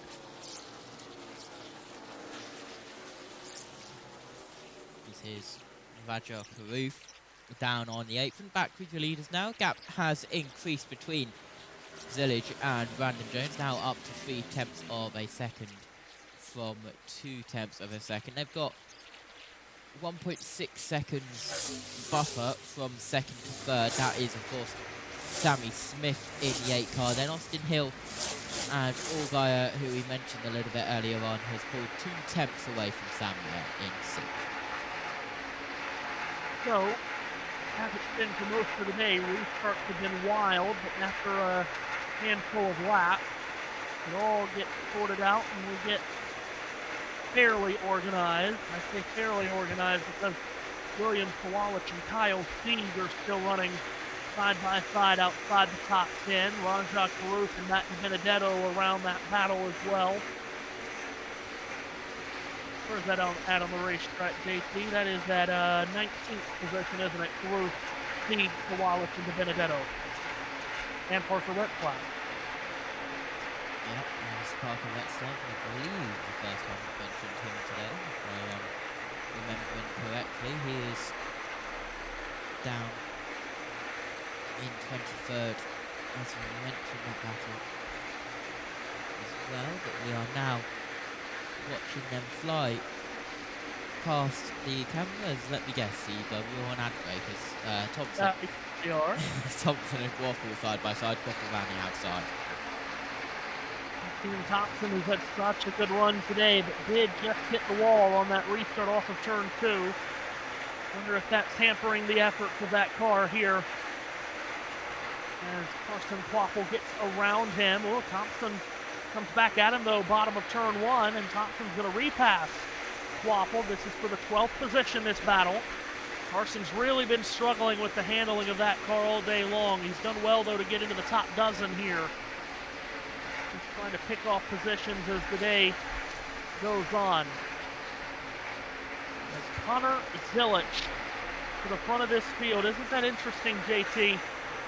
It's not like he was nowhere in the first half of the race. He was in the top 5, but no one could hold a candle to Justin Allgaier. But now, final stage, second half of the race gets underway, and Connor Zilich is at the front. No one's surprised at that. Yeah, absolutely is. Now we continue round looking at the 25, 18 and the 28 Raja Karoof in that 17 car. Just ahead of that, but they go 3 wide. Just Harrison Burton, Swallage and Kyle Sieg. That was very close across the line. As now we head in towards turn 1 with Sieg on the inside line. Here comes William Swallage with a big move. Swallage, who started 6th, but has really backslid outside of contention in the 21st position. Trying to battle here with some guys like Harrison Burton and Kyle Sieg. Remember Harrison, who started at the back of this field. He rose up the running order very quickly too, but his charge has started to wane as he is, ever since I guess he really got to 18th, he hasn't gotten any higher than that. Currently runs in the 20th position. It is interesting, JT, though, in these Xfinity Series races on 1.5-mile tracks, generally speaking, they're all 300 miles, so we have the same kind of race. We have 45-lap stages to start, and then the final stage is 110 laps. And just the shape of the final stage, the way it's run, and the way the crew chief strategized for the final stage is totally, totally different than how the first two stages are run. And we're already seeing that here in the opening laps of this third stage. Yes, we will have momentarily Jeb Burton has just come into the pits, or is coming into the pits, just heard on the scanner radio. We have access to here in the commentary box, provided by NASCAR. There's the 25 getting loose and washing up into the 17 car of Roger Carruth. That was very close. Harrison Burton very nearly wrecking that Hendrick car's livery 17 of Roger Carruth, and Christian Eggers was very nearly involved as well. They're still 3 wide. William Swallows correction. Harrison went way up the track in turn 2, and now 3 wide down the back straightaway. Harrison Burton, Rajah Caruth, and William Sawalich. 3 of them across the track going into 3. Sawalich on the bottom nails the accelerator, and it sticks for him, and he gets past both Caruth and Harrison Burton, and Parker Retzlaff closes right in on this trio. So Sawalich, the 2-for-1 Walmart special there, passing Burton and Caruth in one move. Harrison started the day 5 points above the playoff cut line, but in the live standings, he is 6 points, make that 7 points now below the cut line. So Harrison's lost 12 points to the cut line as it is now. Position loss there doesn't help as he runs back in the 20th position. The first elimination race in these Xfinity Series playoffs comes at the Charlotte Motor Speedway Roval next Saturday at 5 p.m. Eastern Time. Now Jesse Love gets very close to the wall off the top of turn 2. Love lost a number of positions on pit road under caution, JT. He's rallied back to the 8th position in that red and white number 2 for Richard Childress Racing.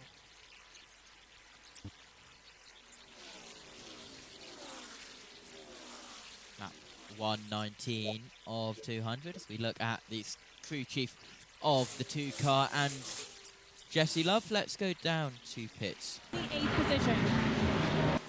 Thank you very much. Unfortunately, us joining a little bit late for that. We only got told where he's running out on track, which is in 8th place, side by side with the lap car of the Jeff Burton, who is not going light on that 2 car, going from the low straight up to the high line to defend him. Yeah, you just mentioned Jeb was on pit road, so he's on fresh tires. So motors right around Jesse Love. Love, the winner of the season opener at Daytona at the start of the season in February. I bet he loved that win, he did. I'm sure he did. He would have loved to have won at Rockingham too, but that win was taken away from him because the car failed post-race inspection. When ended up getting inherited. I bet he didn't love that. Yeah, I bet he didn't. Thank you very much. Carson Quaffle up in 13th. This is about the highest up the 1 car has been today, JT. And he is hunting down Nick Sanchez, who's just in front of him. 2 playoff drivers here running 12th and 13th with 80 laps to go. 80 laps to go, indeed, as the laps continue to tick down. Around 33-second laps we are setting for 34 seconds last time by. Best laps have been 32 seconds. We even had a 31.962 by Justin Allgaier. That's currently your Xfinity fastest lap.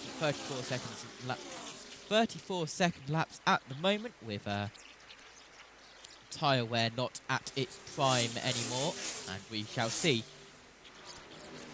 if the pit stops are under green or under yellow. But here comes straight down to the inside of Carson Quaffle. That's Brendan Queen.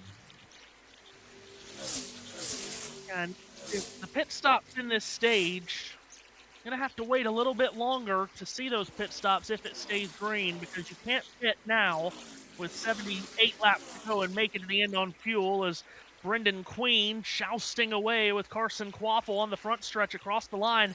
Queen elbows his way to the inside of Quaffle going to turn 1. Queen's going to take this position.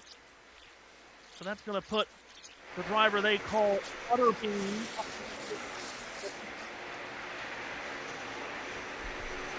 Right future ahead of Brendan Queen if he can land a ride. Won so much in ARCA this year, including here at Kansas last night. Surviving double overtime to win that ARCA race here yesterday evening.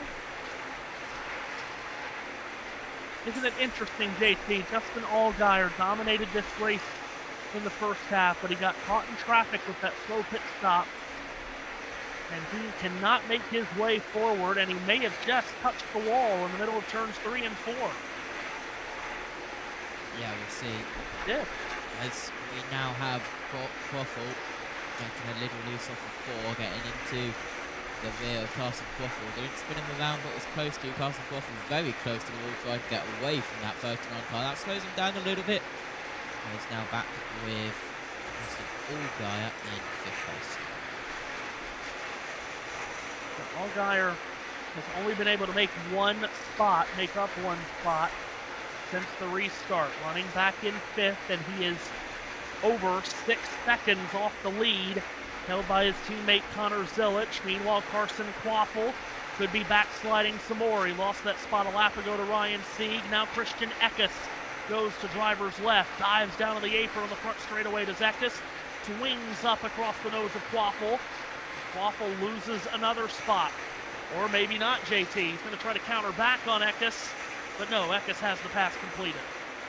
Yeah, Eckes just getting away with now the battle of Gray and Thompson. Well, we saw that for a moment, but an onboard with a car really not in any battle is more important. Onboard with Daniel Dunn.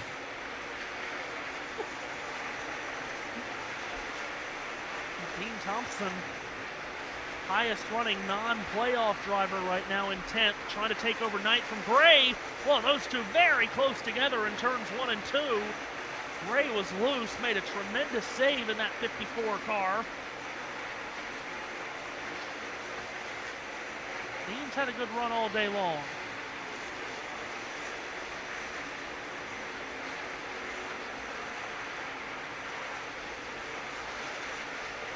Sure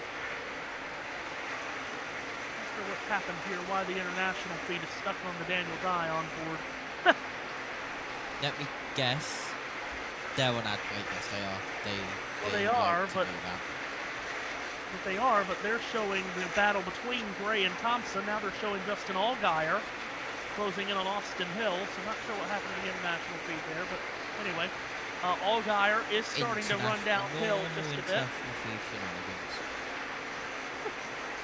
Allgaier rim riding around the top in turns 1 and 2, trying to run down Austin Hill for the 4th position. Again, this is 6 seconds behind the leader, Connor Zilich, with 72 laps to go here in Kansas.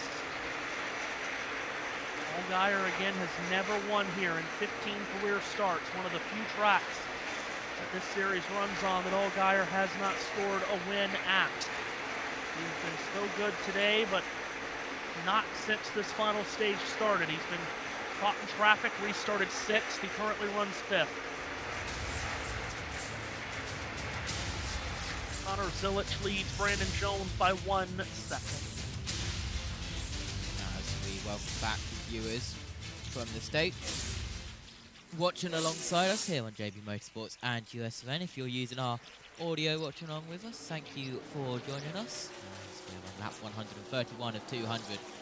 Zilich, Brandon Jones, Sammy Smith, Austin Hill, Allgaier, Mayer, Creed, Love, Gray and Thompson at your top 10. Now they're just cut randomly, and I believe this is a replay, even though they're not saying it, of Justin Allgaier getting up into the wall. Yeah, I thought he touched the wall with 3 and 4 a few laps ago, and indeed he did. But it has not slowed his efforts from trying to run down Austin Hill. He has closed right in on Hill. They're in the middle of turns 3 and 4. They're half a group lower than Hill, and they come off of the corner. Wow, and Leland Honeyman just made another great save. He made one great save earlier today. He made another one off of turn 2, JT, when Austin Green got into the back of him, and Honeyman has been a honey man today. He's been a wheel man. Yeah, as now we have Justin Allgaier trying to make that move, as he said, trying to catch up. And that moment in the wall didn't slow him down, and that's because, well, he's now going up the inside of Austin Hill. And, well, that graphic said 8 lead changes. I thought I read out 9 lead changes earlier, but still side by side. We have, it is 8 lead changes. They must have had the graphic wrong a little bit earlier on. But Allgaier straight down the inside. We didn't see the move because we were on a full screen of the pick-through member. Oh, boy, Allgaier skates up the racetrack. He threw it deep into turn 1 on the bottom, comes up the top of the track. Austin Hill on the crossover, gets back alongside. Back towards turn 3. Hill on the bottom. Allgaier sticks it around the top. Wound up at the top of the progressive banking, and Allgaier has the position secured. So that moves Justin Allgaier up into 4th. 6 seconds off the lead with 67 laps to go now here in Kansas City. And Austin Hill right now -8 in the live playoff standings, JT. He's the first one below the cut line. Yeah, Hill, of course, have to make moves, but Austin Hill, of course, not allowed to gain any points with everything that's happened. Yeah. Started the playoff, 0 playoff point. All of the playoff points accrued, taken away when he was suspended for Iowa after the intentional crash of Eric Almirola at Indianapolis. Meanwhile, at the front, Connor Zilich's lead on Brandon Jones is starting to shrink just a bit. A couple of laps ago, it was 1 second. Now it's 3/4 of a second. Brandon Jones, time Kansas winner, trying to hunt down Zilich. If Zilich could win, it would be his 10th victory of the season, but Brandon Jones is indeed on the charge. He has chopped the lead down to 4 car lengths as they go back to turn 1. Jones cuts it to the middle of the racetrack, trying to run down the red and white number 88 down the back straightaway, JT. Brandon Jones, he's got a huge run at Connor Zilich going to 3. He does indeed, and Brandon Jones now trying to catch up, which he continues to do. Now the gap down to 2/10 of a second now in towards turn 1. That closes even more, and he's looking to make a move in towards turn 2. 1/10 of a second they separate side by side. Jones has cut into this deficit extremely quickly, and now he is alongside Zilich, halfway down the backstretch, looking towards turn number 3. Jones will drive it in the middle of the racetrack, and he'll slide up. He'll take the lead away from Zilich, but Zilich is looking for the crossover, comes back to his inside. Brandon Jones and Connor Zilich are door-to-door for the lead. They both go down to the apron at the start-finish line. Zilich has a nose in front. Brandon Jones throws down the gauntlet coming back at him. Lap traffic dead ahead in the form of Jeremy Clements. Jones rallies back around the outside of turn 2, and Brandon Jones takes the lead away from Connor Zilich. Brandon Jones out in front, but Connor Zilich isn't going to let that one slide. He comes up on the inside line, now gets back into the slipstream as we head across the line once more to complete another lap. So Brandon Jones cocks it and rocks it back to the front of the field here at Kansas. Connor Zilich behind him second. Sammy Smith is third, 2.2 seconds back, and Justin Allgaier is flying. Since he's cleared Austin Hill for 4th, he is now just 4 seconds off the lead. It was 6 a moment ago. Zilich, though, is still on the back bumper of Brandon Jones. Here they go into turn 3. Jeremy Clements just ahead of the leaders. Jones takes it to the very, very top of the banking. Zilich is a groove lower. Off turn 4, very close indeed. Zilich loses the front of the car just a bit, closes in, gets right to the bumper cover of Jones as they cross the start-finish line. Tremendous racing between the top 2. They'll have to be circumspect about the lap car of Clements. Jones goes into turn 1 to the inside of Clements, makes the pass on car 51. Zilich cannot clear Clements, and that's going to cost him time, JT. Brandon Jones shoots away by 4 car lengths going to 3. And now we look at Justin Allgaier in 4th place. A slow car on the inside. I believe that was Brennan Poole who has just come down into pit road. He was off the pace a lot, as now Brandon Jones down the inside of another lapped car, trying to get further away from the 88 of Connor Zillage. Meanwhile, just an Allgaier still in fourth, all on his own, also making his way through lapped traffic.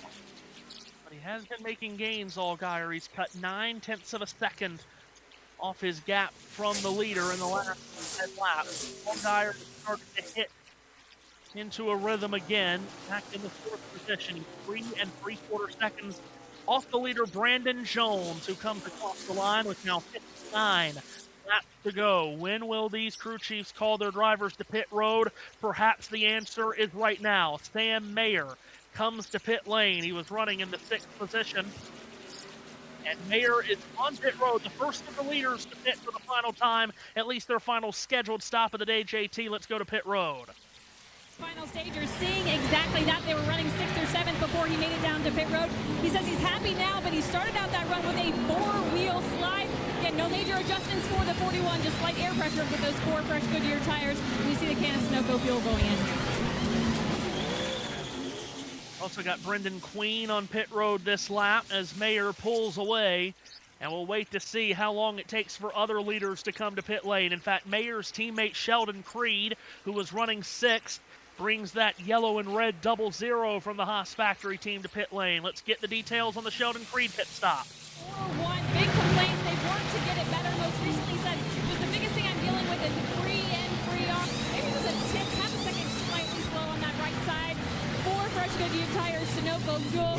As we also have the 7 of Justin Allgaier making his way down pit road, just complaining about dirty air for that machine. He said, I lost all lateral on it. Despite that, there are not going to be any big changes, just maybe a slight air pressure adjustment for Justin Allgaier, Dylan.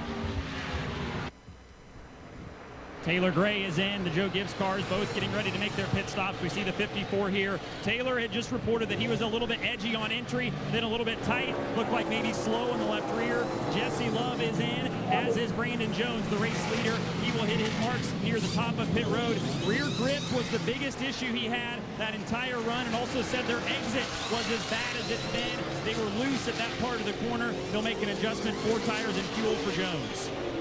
He pits with 56 to stop. Brandon Jones' service is complete. He's away. Justin Bonsignore's on pit road this lap. So too is Sammy Smith and Austin Hill. Let's hear the Sammy Smith pit stop. Be able to make something out of it. Sammy Smith also making his stop. Still sliding into pit road right there. Absolutely crossed up and sideways as he's braking to get on pit road. He's going to pit with 55 laps remaining. Scheduled green flag pit stops at Kansas. And we'll see how the cycle ends here with all these front runners getting their service. There is Allgaier. Zillage makes his pit stop. Yeah, and despite Zillage pitting from the lead, people might be surprised. He said on the radio, we suck. Very frustrated on the radio for him. Just loose to start and then tighter as the run goes. That balance is not to his liking. Hasn't been all day for Zillage. So Zillage exits pit road. We'll see what the blend looks like here, JT. But Brandon Jones stopped a couple of laps earlier than Zillage, and he was already in front. So Jones is going to keep the lead. Question will be, will Connor Zillage come out in front or behind Justin Allgaier? That's the real question. We're about to find out. Here's Zillage back onto the racetrack, and he's come out just in front of Allgaier, JT. So Jones holds the lead. Zillage ahead of Allgaier. Sammy Smith was between those two. And I think now Smith is ahead of Zillage. He is. So Sammy Smith has jumped Zillage in this cycle of pit stops. Oh, and Sam Mayer's jumped him too. Sam Mayer's come out ahead of Zillage, and Zillage is going to try to pass him. 3 wide in turn 2 with the lap car of Jeb Burton. Aggressive move there by Zillage as he gets by Mayer. Nick Sanchez now comes to pit road.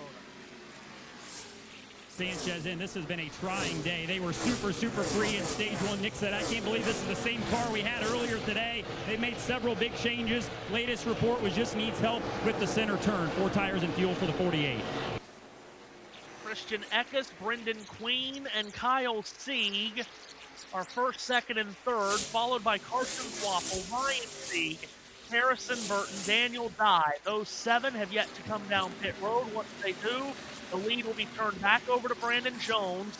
followed by Sammy Smith, Connor Zilich, Sam Mayer, and Justin Allgaier. So really good work from the pit crews of Sammy Smith and Sam Mayer to jump up in the running order. Of course, Mayer pitted before anybody, so he had more laps on fresh tires for him to help gain track position. Allgaier is right on the back of Mayer going to turn 1. Allgaier will take it to the outside of turn 2. Gets alongside Mayer, and JT, this will probably be a Nolo Contendere pass. Indeed, no contest. Allgaier passes Mayer. Yeah, and Allgaier now in front. Mayer gets down on the inside, gets a little loose, has to correct himself, gets it all back together as his Harrison Burton down on pit road. Dylan. Of one of the guys that ran a little bit longer than the rest of the leaders. Maybe a slow stop getting the right rear changed, it looked like. Harrison was reporting that he was plowing on corner exit. Super tight for the 25. Looks like maybe an air pressure adjustment. And slow on the left side. There's a chassis adjustment as well, but slow stop for the 25. Kim, the one's in. They've been fighting balance gremlins all day. That started in practice. Did not like where they unloaded. Looked to make adjustments for the race. And have continued to battle balance problems all day long. Most recently, though, Carson telling his team, man, we're getting killed on entry. I'm free. Feels like I'm sliding all over the place. As the team goes to work, they'll go making some adjustments on that one as they put in tires and fuel for Carson. You see the chassis right there. So Quaffle and Burton finishing up service on pit road. We're still waiting on Brendan Queen, Ryan Sieg, and Daniel Dye to make their pit stops. Brandon Jones has already passed Daniel Dye. Now Ryan Sieg is on pit road this lap, so he'll pass him too. So it's Brendan Queen who leads the way. It's been 57 laps since he and Daniel Dye have been on pit road. And once that 11 does come to pit lane, Brandon Jones will assume the lead, and we'll try to figure out what his lead is on Sammy Smith. Looking at timing and scoring as is, looks like Jones is 4 seconds ahead of Smith. Smith and Zilich are very close together on the racetrack, and they are 2 seconds ahead of Allgaier. In fact, Zilich has just passed Smith, JT, so Zilich passing Sammy Smith will move him back into second, what will be second once Brendan Queen comes to pit road. And while you were looking at that time and scoring page, Matthew, Brendan Queen just had an absolutely massive slide in turn 4. Hopefully we'll get a replay of it so you can see it, but once again, an incredible save here at Kansas as we now look at Connor Zilich. Radio? Hydrate is slow, or was the pit stop slow? Count of both. There you go. Would you say that Queen made a save fit for a king? Stop it! Just stop. Oh dear.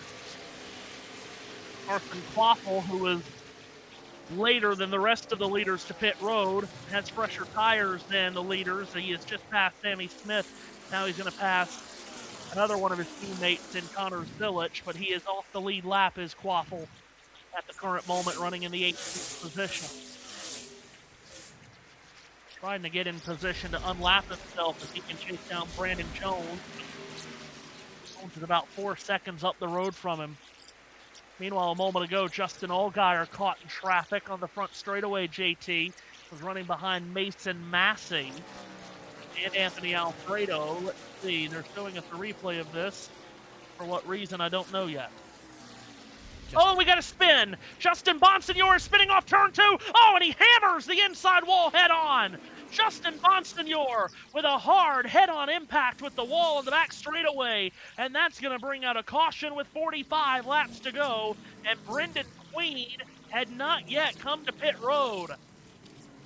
So the caution comes out. It's a hard hit for Bonsignor, the multi-time Whelen Modified champion, who had been making some impressive moves on the racetrack today. Goes for a spin off of turn 2 and noses hard into the inside wall. Brings out just our second caution for cause of this race. And what a big break that is for Brendan Queen and the Colleague Racing team to have gotten the caution before he had made his pit stop. JT, what happened here? Got turned by Nick Sanchez is what happened there, to put it easily. That was just Nick Sanchez just washing up straight into the 19 car, nose head on with the wall, got up in the air a little bit, the rear axle. And, well, I don't want to say that that was attempted murder, but that was attempted murder from Nick Sanchez. I'm not sure if something had happened between those two that we just didn't see, but it certainly wasn't subtle. Again, Sanchez very well may have just lost the nose to the car, and it washed up into Bonsignor, but Nick Sanchez. He didn't just... My bad. I just slid the nose. Yeah, 10-4. I'll relay to him. Just reset. Well, yeah, it's not like he just barely touched him, JT. I mean, he hit him back at the left rear tire's wheel well. That wasn't a that wasn't just a slight tap, was it? No. And it certainly wasn't a slight tap with the wall for Justin Bonsignor. He's hit it hard, and that will be day done for Bonsignor. And I don't think, JT, we've had a car fall out of this race. Nick Lights did go behind the wall, but has rejoined. This will be the first retirement of this race, the 19 of Justin Bonsignor. Yeah, the first car officially listed as out. We shall go to the laps and rundown screen, which we have. If I just press that button and then press that button, you can now see the stats screen we have behind the scenes, and you can see in the bottom underneath the yellow you can see car out, car 19. 14 lead changes, 7 leaders, 4 cautions, 2 stage cautions, 2 for cause, as you mentioned. But let's go back to the battle screen, and we may or may not go down pit road. Dylan. Brandon Jones, I think they pitted because they felt like their long run has been as good as anybody. Brandon said that he was just a little bit tight those first couple of laps of fire off. Brendan Queen barely made it to pit road. They were telling him to save fuel on the flat under yellow. They were pitting that lap that the yellow came out, Tim. For Connor Zillage, crew chief Marty Lindley said if the leader Brendan Jones comes, then you need to come as well. Fired up loops, but Connor said if it's going to trend tight like it did last time, then I guess I need it that way. And Jim Pullman, keeping his driver Justin Allgaier out, said do the opposite of what the leaders do. We got to save a set of tires. Yep, Allgaier does stay out, and as you said, he'll have that. That's awfully interesting. Brandon Jones wins the race off of pit road ahead of Zillich, Smith, and Hill.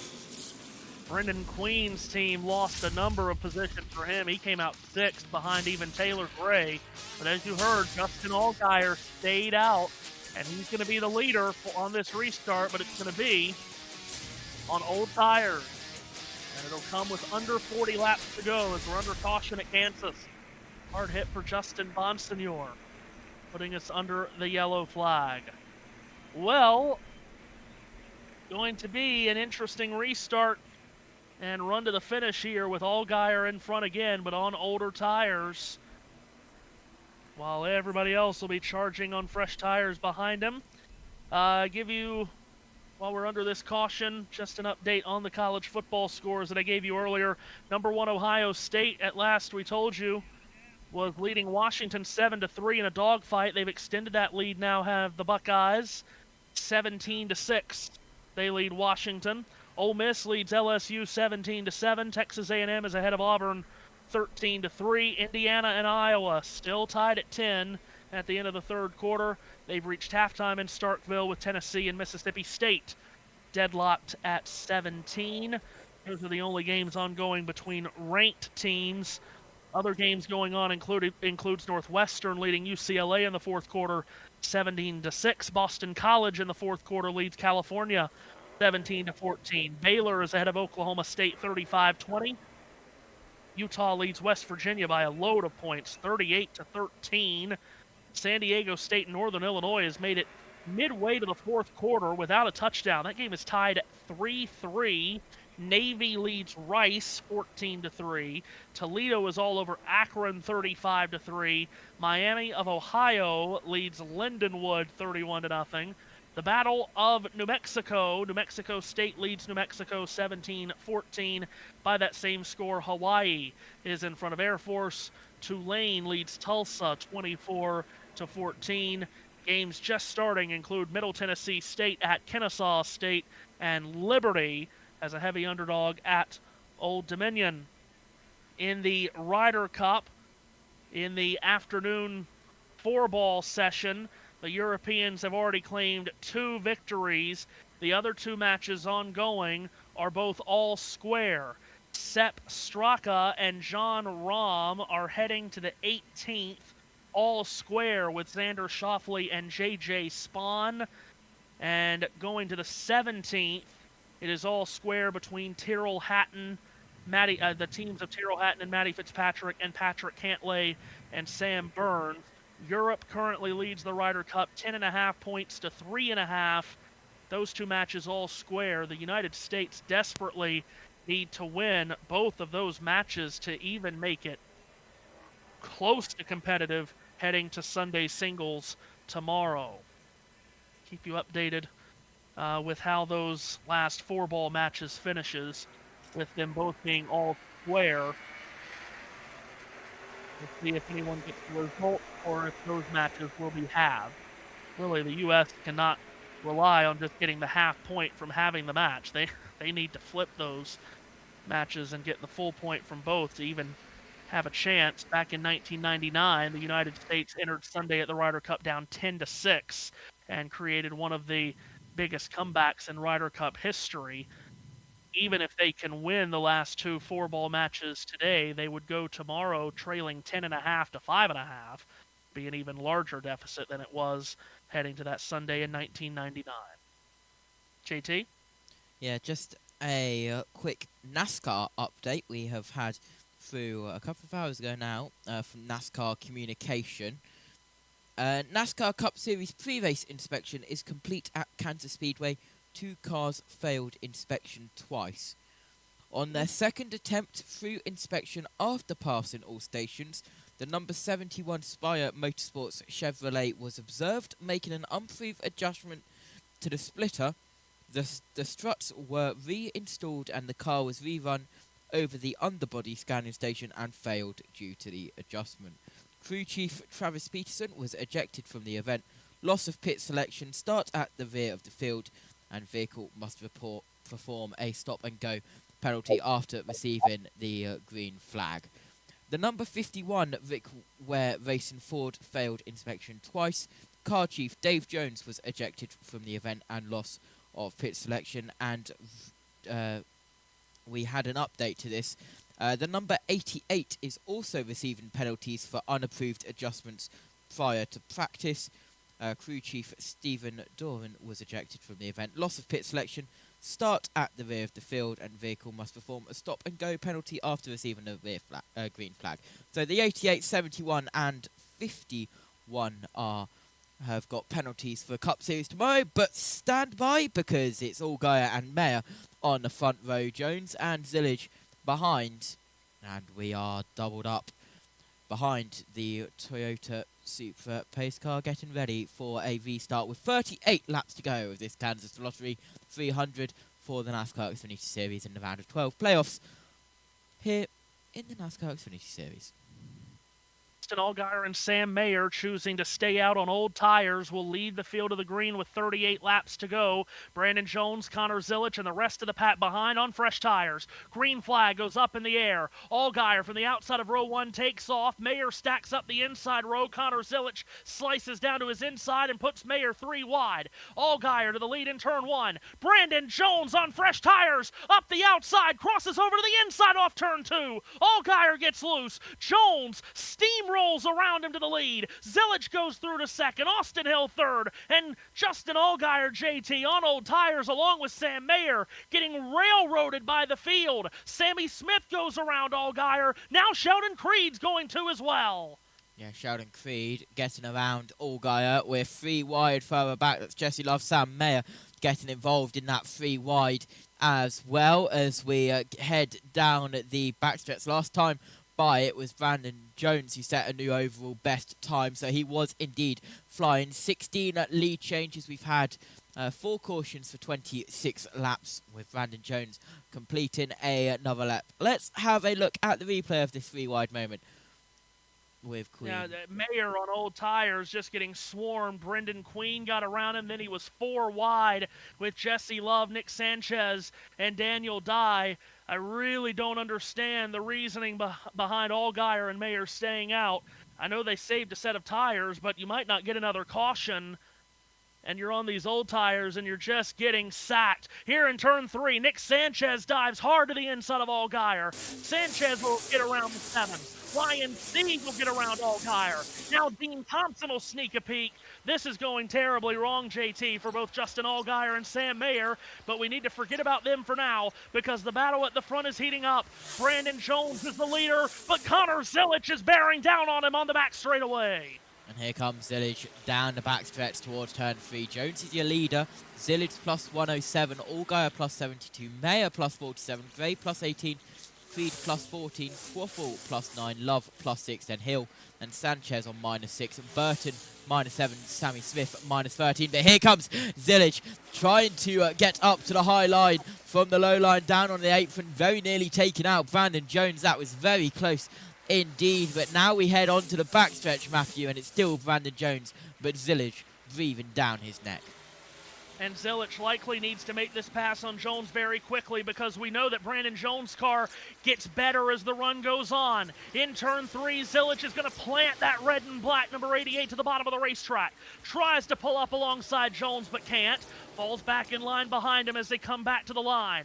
Jones, the leader with 33 laps to go, looking for his 3rd career win at Kansas. Zilic is looking for his 10th win of the season. And out of absolutely nowhere, JT, in the weeds, lying behind these top 2 is Austin Hill in the 3rd position. 6 tenths behind is Austin Hill to this lead battle. Connor Zilic now heading down in the slipstream of Brandon Jones, still trying to get past. Will Connor Zilic go down low to the apron once again? No, he stays in the slipstream of Brandon Jones to try and get closer to make a move in turn 1. Austin Hill's also gaining time, but here comes Zilic down to the inside. Brandon Jones comes down low to try and defend from that 88 as well as we head down the backstretch. One more time, 32 laps to go. For you Justin Allgaier and Sam Mayer fans, they have now gotten settled in traffic 12th and 14th, 6 seconds off the leader, so it has not worked out for Allgaier or Mayer. They need a caution to come out pretty quickly so they can come down pit road and use the set of tires that they saved and try to slice through traffic on the restart. There are 18 cars on the lead lap. Back to turn 1, Jones leading Zilic. We'll call it by about 3 car lengths here, racing off turn number 2. As you heard from Dylan Welch earlier, Brandon Jones's car is really good on the long run. So for him to be holding this lead early in the run, JT, is all the better for this 20 car. If he can hold the lead long enough, he'll be able to stretch it out in the long run. Let's hear from Justin Bonsignor. Car's obviously quicker than I am. I feel like we could have had a good solid top 10 finish, but it wasn't meant to be. So we got 2 more, and we'll try hard at Martinsville. I feel confident going there. I've been there a bunch of times. So unfortunate that we couldn't get a good finish today, but obviously it's a good thing the 19's on to the next round, and hopefully Brandon Jones can get us another win here and get us through. Yeah, 19 still in the owner's fight. Yeah, that 19 car is in the Owners' Championship playoffs and has already advanced to the 2nd round of that playoff championship based on Eric Almirola winning in the car at Bristol 2 weeks ago. Just had a change at 5th. Taylor Gray advances his way past Sheldon Creed. So Gray, who's been around the top 5 all day long, is up into 5th, but Creed's not willing to give that spot up without a fight. Creed will take it to the bottom of turns 1 and 2. Gray keeps it loaded up around the outside and will hold on to that spot for now. They're both trying to chase down Sammy Smith. Here comes Creed, though, at the end of the back straightaway. Draws even with Gray. Goes to the bottom of turn 3. Sheldon Creed a nose in front. Eases back on the throttle. Tries to slide up across the nose of Gray off of 4. He does. Sheldon Creed secures 5th position again. Now, Creed getting involved. Gray just behind 5th and 6th, as you mentioned, down the backstretch. We head one more time now. We're inside 30 laps to go, and here comes Creed down the inside of Sammy Smith. He attempts, but he is too far away as we head out of turn 4 with 28 to go. Meanwhile, at the front, Brandon Jones lead on Connor Zilich is 0.7 of a second, and Austin Hill, who was gaining on the top 2, really not doing so anymore. He's 1.6 seconds behind Jones. He's a full second behind Zilich. 27 laps to go. Justin Allgaier and Sam Mayer have both lost another spot. Allgaier is now 13th. Mayer is 15th. Like I said, they not only do they need a caution, they need it to happen very quickly, actually, so they'll have as many laps as possible to use their fresh tires. Sammy Smith gets loose in the middle of turns 3 and 4, has to bail out of the throttle. That allows Sheldon Creed to close right up in on him. They both cut down to the apron at the start-finish line. Smith having a solid run in 4th. Started the day last on the playoff grid, JT. The problem is he's having a good run, but in the live standings, he's still last in the playoff standings, although he started the day minus 24. Right now, he's minus 14, so he'd be much closer heading towards Charlotte next weekend. Much closer, but he'll have to have a good race at the Roval next week for the elimination race. There's now 25 to go. Brandon Jones pulled 8 temps on Connor Zilich. As you mentioned, his car better in the long runs. If it stays this way, Jones would clinch his spot into the next round of the playoffs with a win. Connor Zilich at 106 points above the cut line would also clinch his spot into the next round on points as well. And Justin Allgaier in the live standings is plus 69. That would secure his spot into the next round. So we could have 3 drivers advance into the round of 8 here today if it were to stay this way. As we have 24 laps to go here in Kansas, and Connor Zilich pedaling as much as he can on that 88 car, but as we've talked about, Brandon Jones has been the superior car in the long run. Wow, Zilich is very loose in the middle of 3 and 4, right around the top of the racetrack. Let's head down to Kim Kuhn. Really shows what the day has resulted in. Currently running the 2nd position, but remember, back in practice, kissed the wall off of 2, only got about a dozen laps of practice in before they hung up their hat and called it a day. And then he has just been complaining about the balance all day long. In fact, at one point saying, we suck.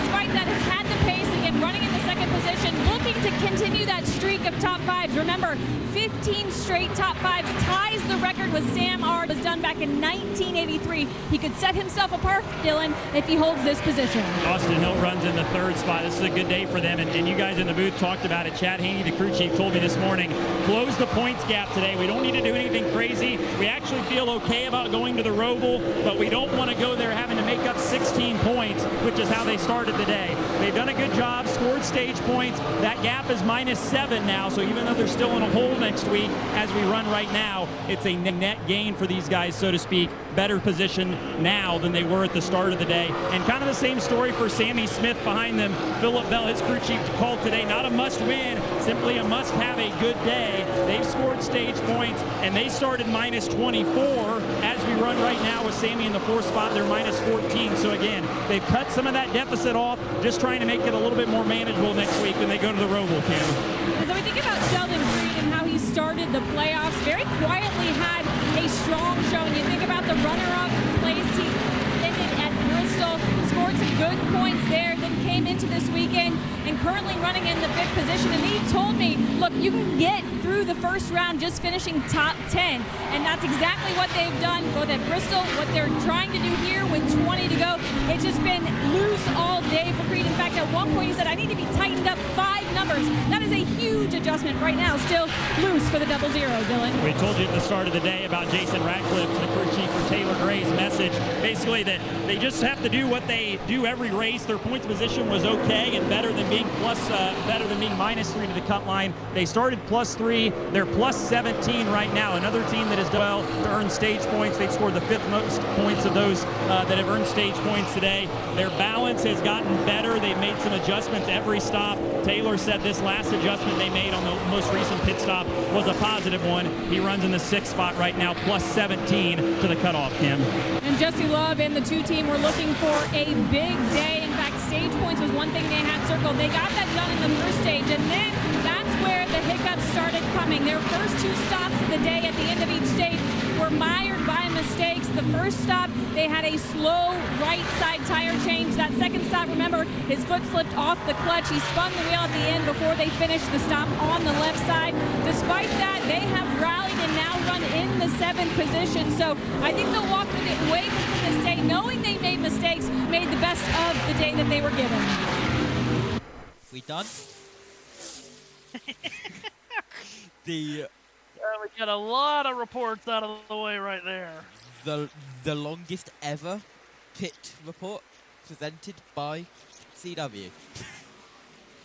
By the way, we have they're actually using their pit reporters, unlike that's exactly right. other networks. By the way, we have found 2 Iowa fans in the comment section on YouTube, in Bob and Scott, and Scott lets us know that Iowa has kicked a field goal in the 4th quarter to now lead Indiana 13-10.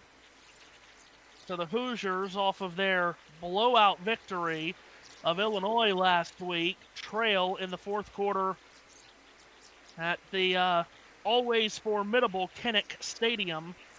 But now as I look up the score here, I see that Indiana has just kicked the field goal to tie the game again. So it's 13-13 in the 4th quarter of that Big Ten battle between Indiana and Iowa. Hopefully that goes well for our Iowa fans who are keeping up with the Hawkeyes while they keep up with the Xfinity Series race here at Kansas with us.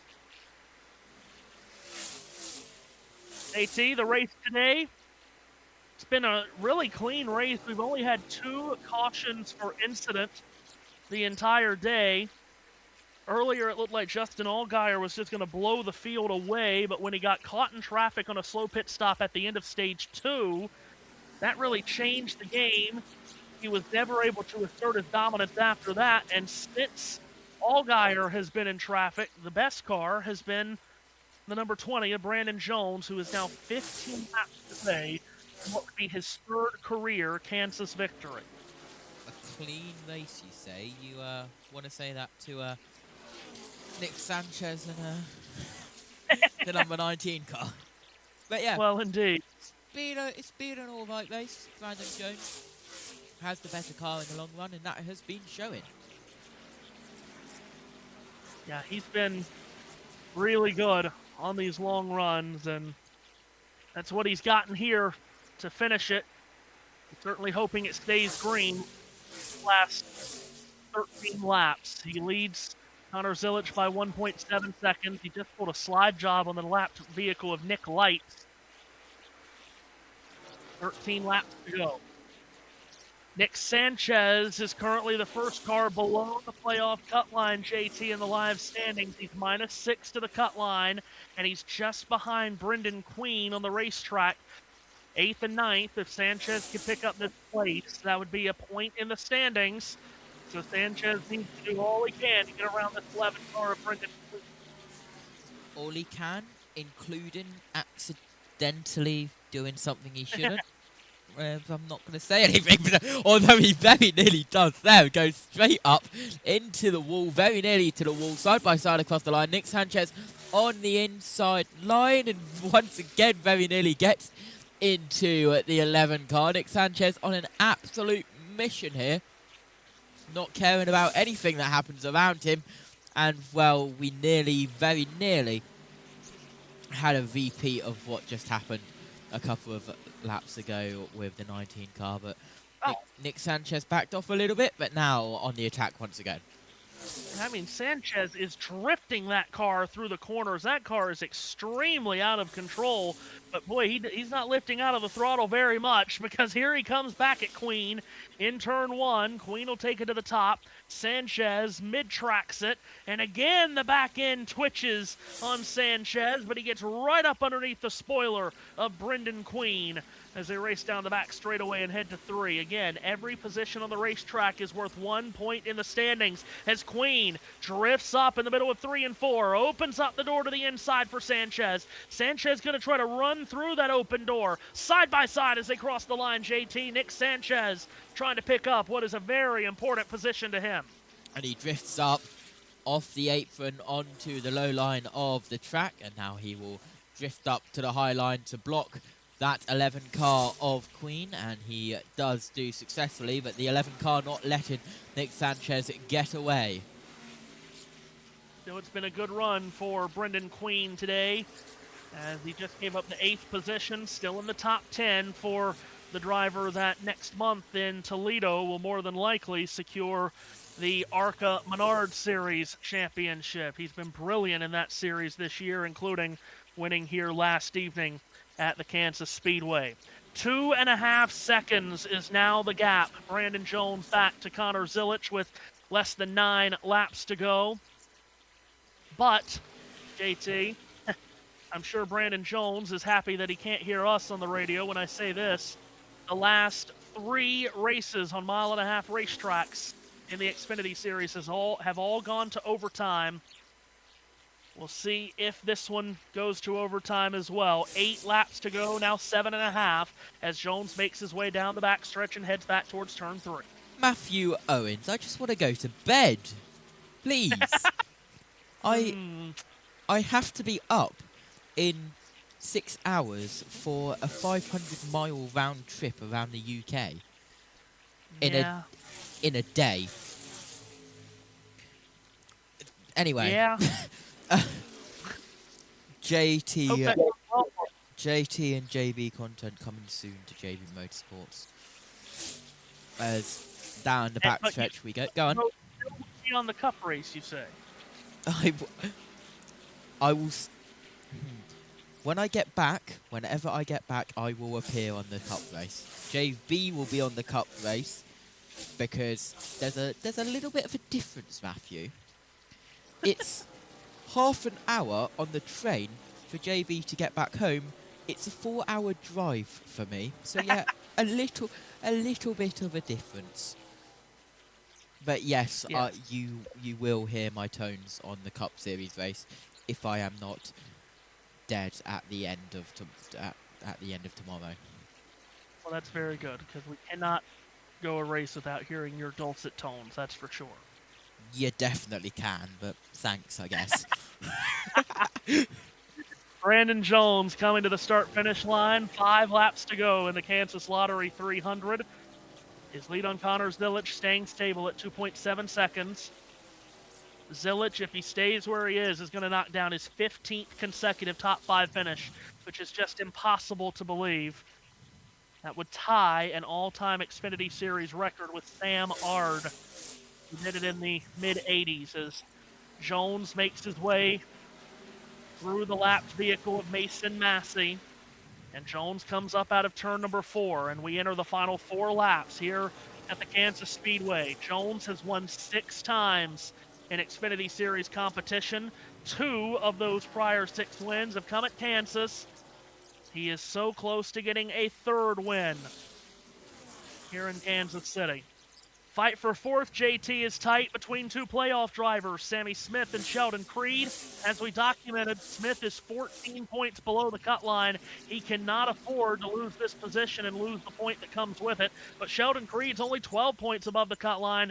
He'll feel as if he really needs this point before going to Charlotte next week. Yeah, absolutely. As they head through turn 3, now turns 4 on towards the front stretch and across the line. This battle for 4th goes. Gap increases between Sammy Smith and Creed, but now closes up as we get in towards turn 1. But Sammy Smith still comfortably, at the moment, got this position. Smith holding on to the 4th position. done well to just stay towards the top 5 or half dozen all day long, has Sammy Smith, as he gets around the outside of the lap vehicle of Jeremy Clements in turn 3. To Clements inside, Creed goes, as meanwhile Brandon Jones starts the penultimate lap of this race. He's only about 25 seconds away from getting to the white flag, which is where he wants to get first, of course, as he brings that black and neon yellow number 20 car down the back straightaway and into turn 3. His lead is 3 seconds on Connor Zilic. It's an uncontested lead. Zilic, in fact, is only 0.6 of a second ahead of Austin Hill. Brandon Jones to the white flag. JT, we're on the last lap in Kansas. And through the front stretch now, down in towards turn 1 he goes. He's got 2 lapped cars in front of him, but he won't feel a need to get past him because, well, the gap is 3 seconds from Zilic. It's just keep it out the wall, keep it on the road for Brandon Jones in that Menards car. Heading in towards turn 3 for the final time. Off the top of turns 3 and 4. For the 3rd time in his career, he's going to win at Kansas. Brandon is jonesing for a spot in the round of 8 of the Xfinity Series playoffs, and he's got it. Brandon Jones wins in Kansas City and clinches his spot into the round of 8. Connor Zilic comes across the line second. Austin Hill is third. And side by side at the line for fourth, Sammy Smith by half a car length gets to the line to finish fourth ahead of Sheldon Creed. Taylor Gray comes home sixth. Jesse Love is seventh. Nick Sanchez eighth. Brendan Queen and Dean Thompson complete tremendous top 10 days for them. Queen ninth and Thompson 10th. But Brandon Jones, boy, does he love Kansas, JT. On the pole here to start the day, and he's going to Kansas victory lane for a 3rd time in his career. 3 of his 7 wins have come at this racetrack. Yeah, good track for Brandon Jones as he starts his burnouts on the front straightaway. Into the grass, even.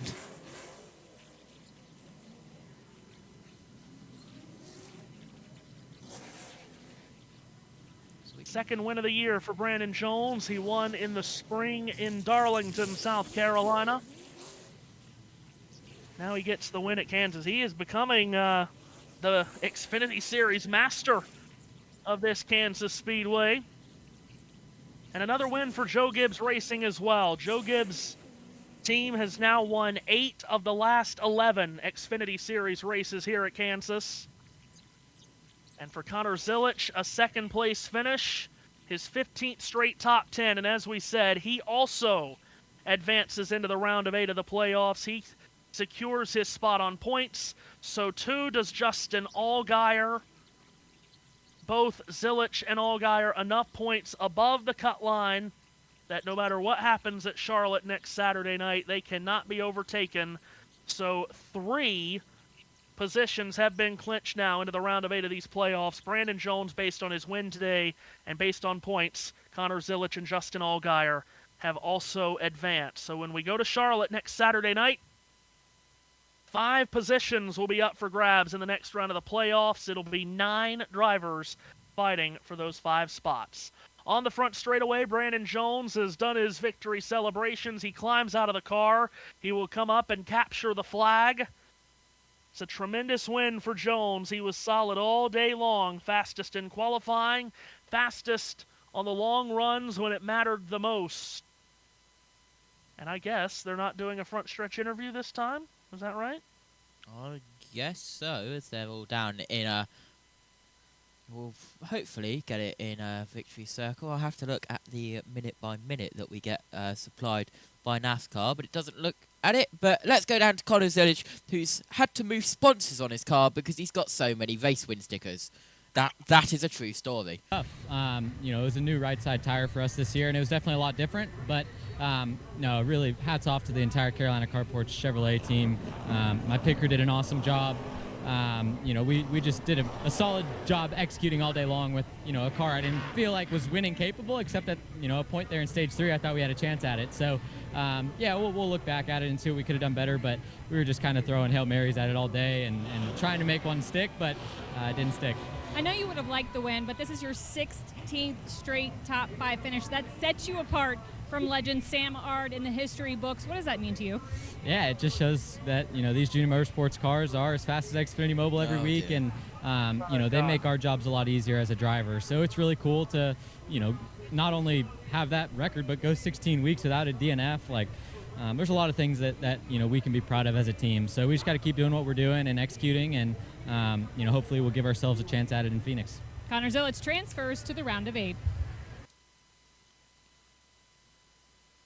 Yeah, it is indeed a very true story that on Connor Zilic's car he had to indeed change the location of one of his sponsors because the winner's stickers were covering it.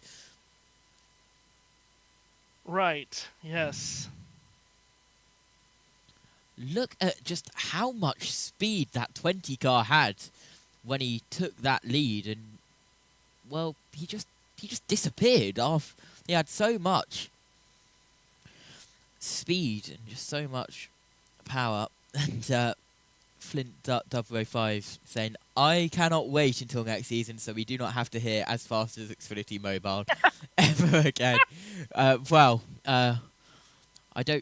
I don't know if the drivers will be saying as reliable as O'Reilly Auto Parts because, well, everyone has their own opinions on that. Yes, it's just great to hear that all the time. Oh, my Lord. Zilic, just an incredible run of form. But Brandon Jones, the man of this day. Another Kansas win. I said he has 7 wins in this series, and 3 have come at Kansas. In fact, 5 of his 7 wins have come at either Kansas or Darlington. He's won at Darlington twice, including once this year. He likes these tracks where you can run right up against the wall, where tire wear is high. Securing wins at Darlington and Kansas this year. Brandon Jones climbs out of the car in victory lane. And let's hear from the Kansas winner. I'll turn you around this way, Brandon. Talking to you and crew chief Sam McCauley earlier today, I know you guys were confident in what you had. How good does it feel, though, to put the full day together and get this car probably the result it deserves? Yeah, man. I mean, that was exactly like how we needed that to go down. Those huge 2 second-place stages. First would have been nicer, but I'm not going to get greedy with that. 2 really solid stages, and I mean, just no mistakes. Entire day was so well executed. That's probably by far in my career my most well executed race to date. So I'm so proud of these guys. We work so hard the entire week to get here and to put races like this together. I was so happy that it went green. I know for the fans they want to see action, but I was just praying for long runs because this car was so good there. But as fast as Xfinity Mobile all day. We had people from Spectre side, Hot Shots, Rejuvenate, and Menards this weekend come to the racetrack. So always a blast to win in front of them. Get Menards another win. And on to the next round, man. I'm pumped. Yeah, you get next week at the Roval to just kind of do what you guys want to do as far as getting ready for the next round.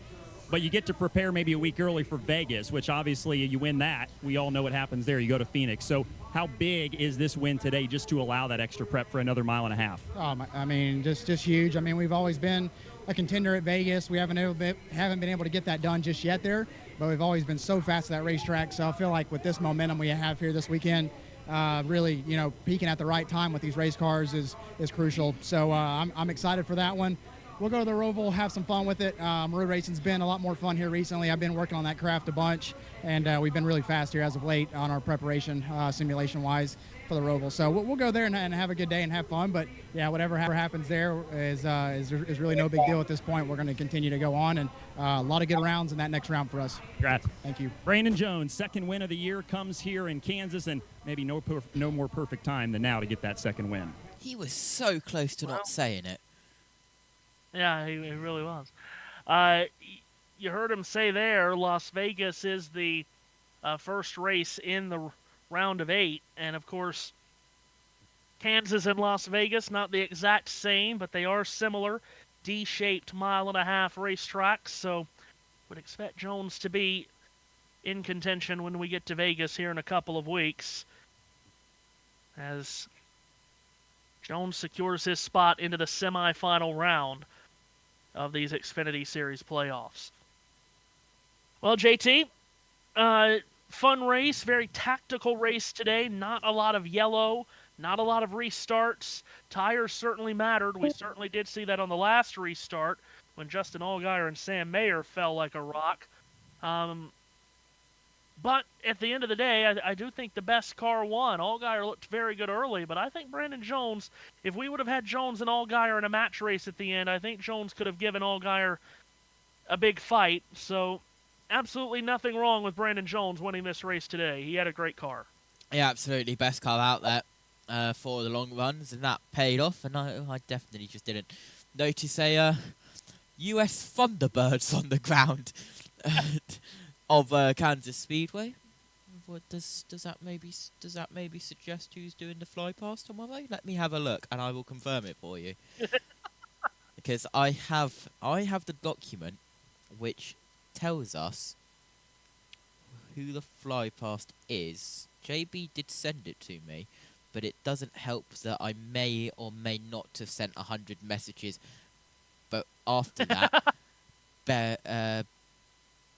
burying it to Narnia, I can tell you that the fly past is 4 A10 Thunderbolt 2s, also known as the A10 Warthogs, as they're widely known of. 4 of them from the 303rd Fighter Squadron of Whiteman Air Force Base. And I can even tell you, Matthew, that they will be heading from the turn 1 to turn 4 direction. Ah, brilliant. And I can also tell you that there will be 6 Toyota Tundras with American flags that drive across the start-finish line at the end of the national anthem. The command will be given by members of the Johnny Dare Morning Show. The presentation of colours from the Whiteman Air Force Base Honour Guard. Invocation from Brendan Johnson, the CEO of Advent Health Ottawa. And the national anthem by Master Sergeant Joanne Griffin from the United States Air Force Band of Mid-America. There is your stats for the NASCAR Cup Series, but NASCAR Xfinity Series, Matthew, all done and dusted until we head to the elimination race next time out at the Charlotte Roval. Yeah, all finished up here in Kansas. Brandon Jones is the big winner of the Kansas Lottery 300. Didn't quite win the lottery today, but he does win a spot into the round of 8 of the Xfinity Series playoffs. Next Saturday, 5 p.m. Eastern Time, it's the elimination race at the Charlotte Roval for this opening round of the postseason. The Drive for the Cure 250 presented by Blue Cross and Blue Shield of North Carolina. Good luck fitting that onto your YouTube title, JT. Yeah, I struggled with today's. Yeah, I bet. So for everyone with us on USRN and JBM, so long from Kansas. We'll see you for the Cup Series race here tomorrow at 2:30 p.m. Eastern Time. Good night.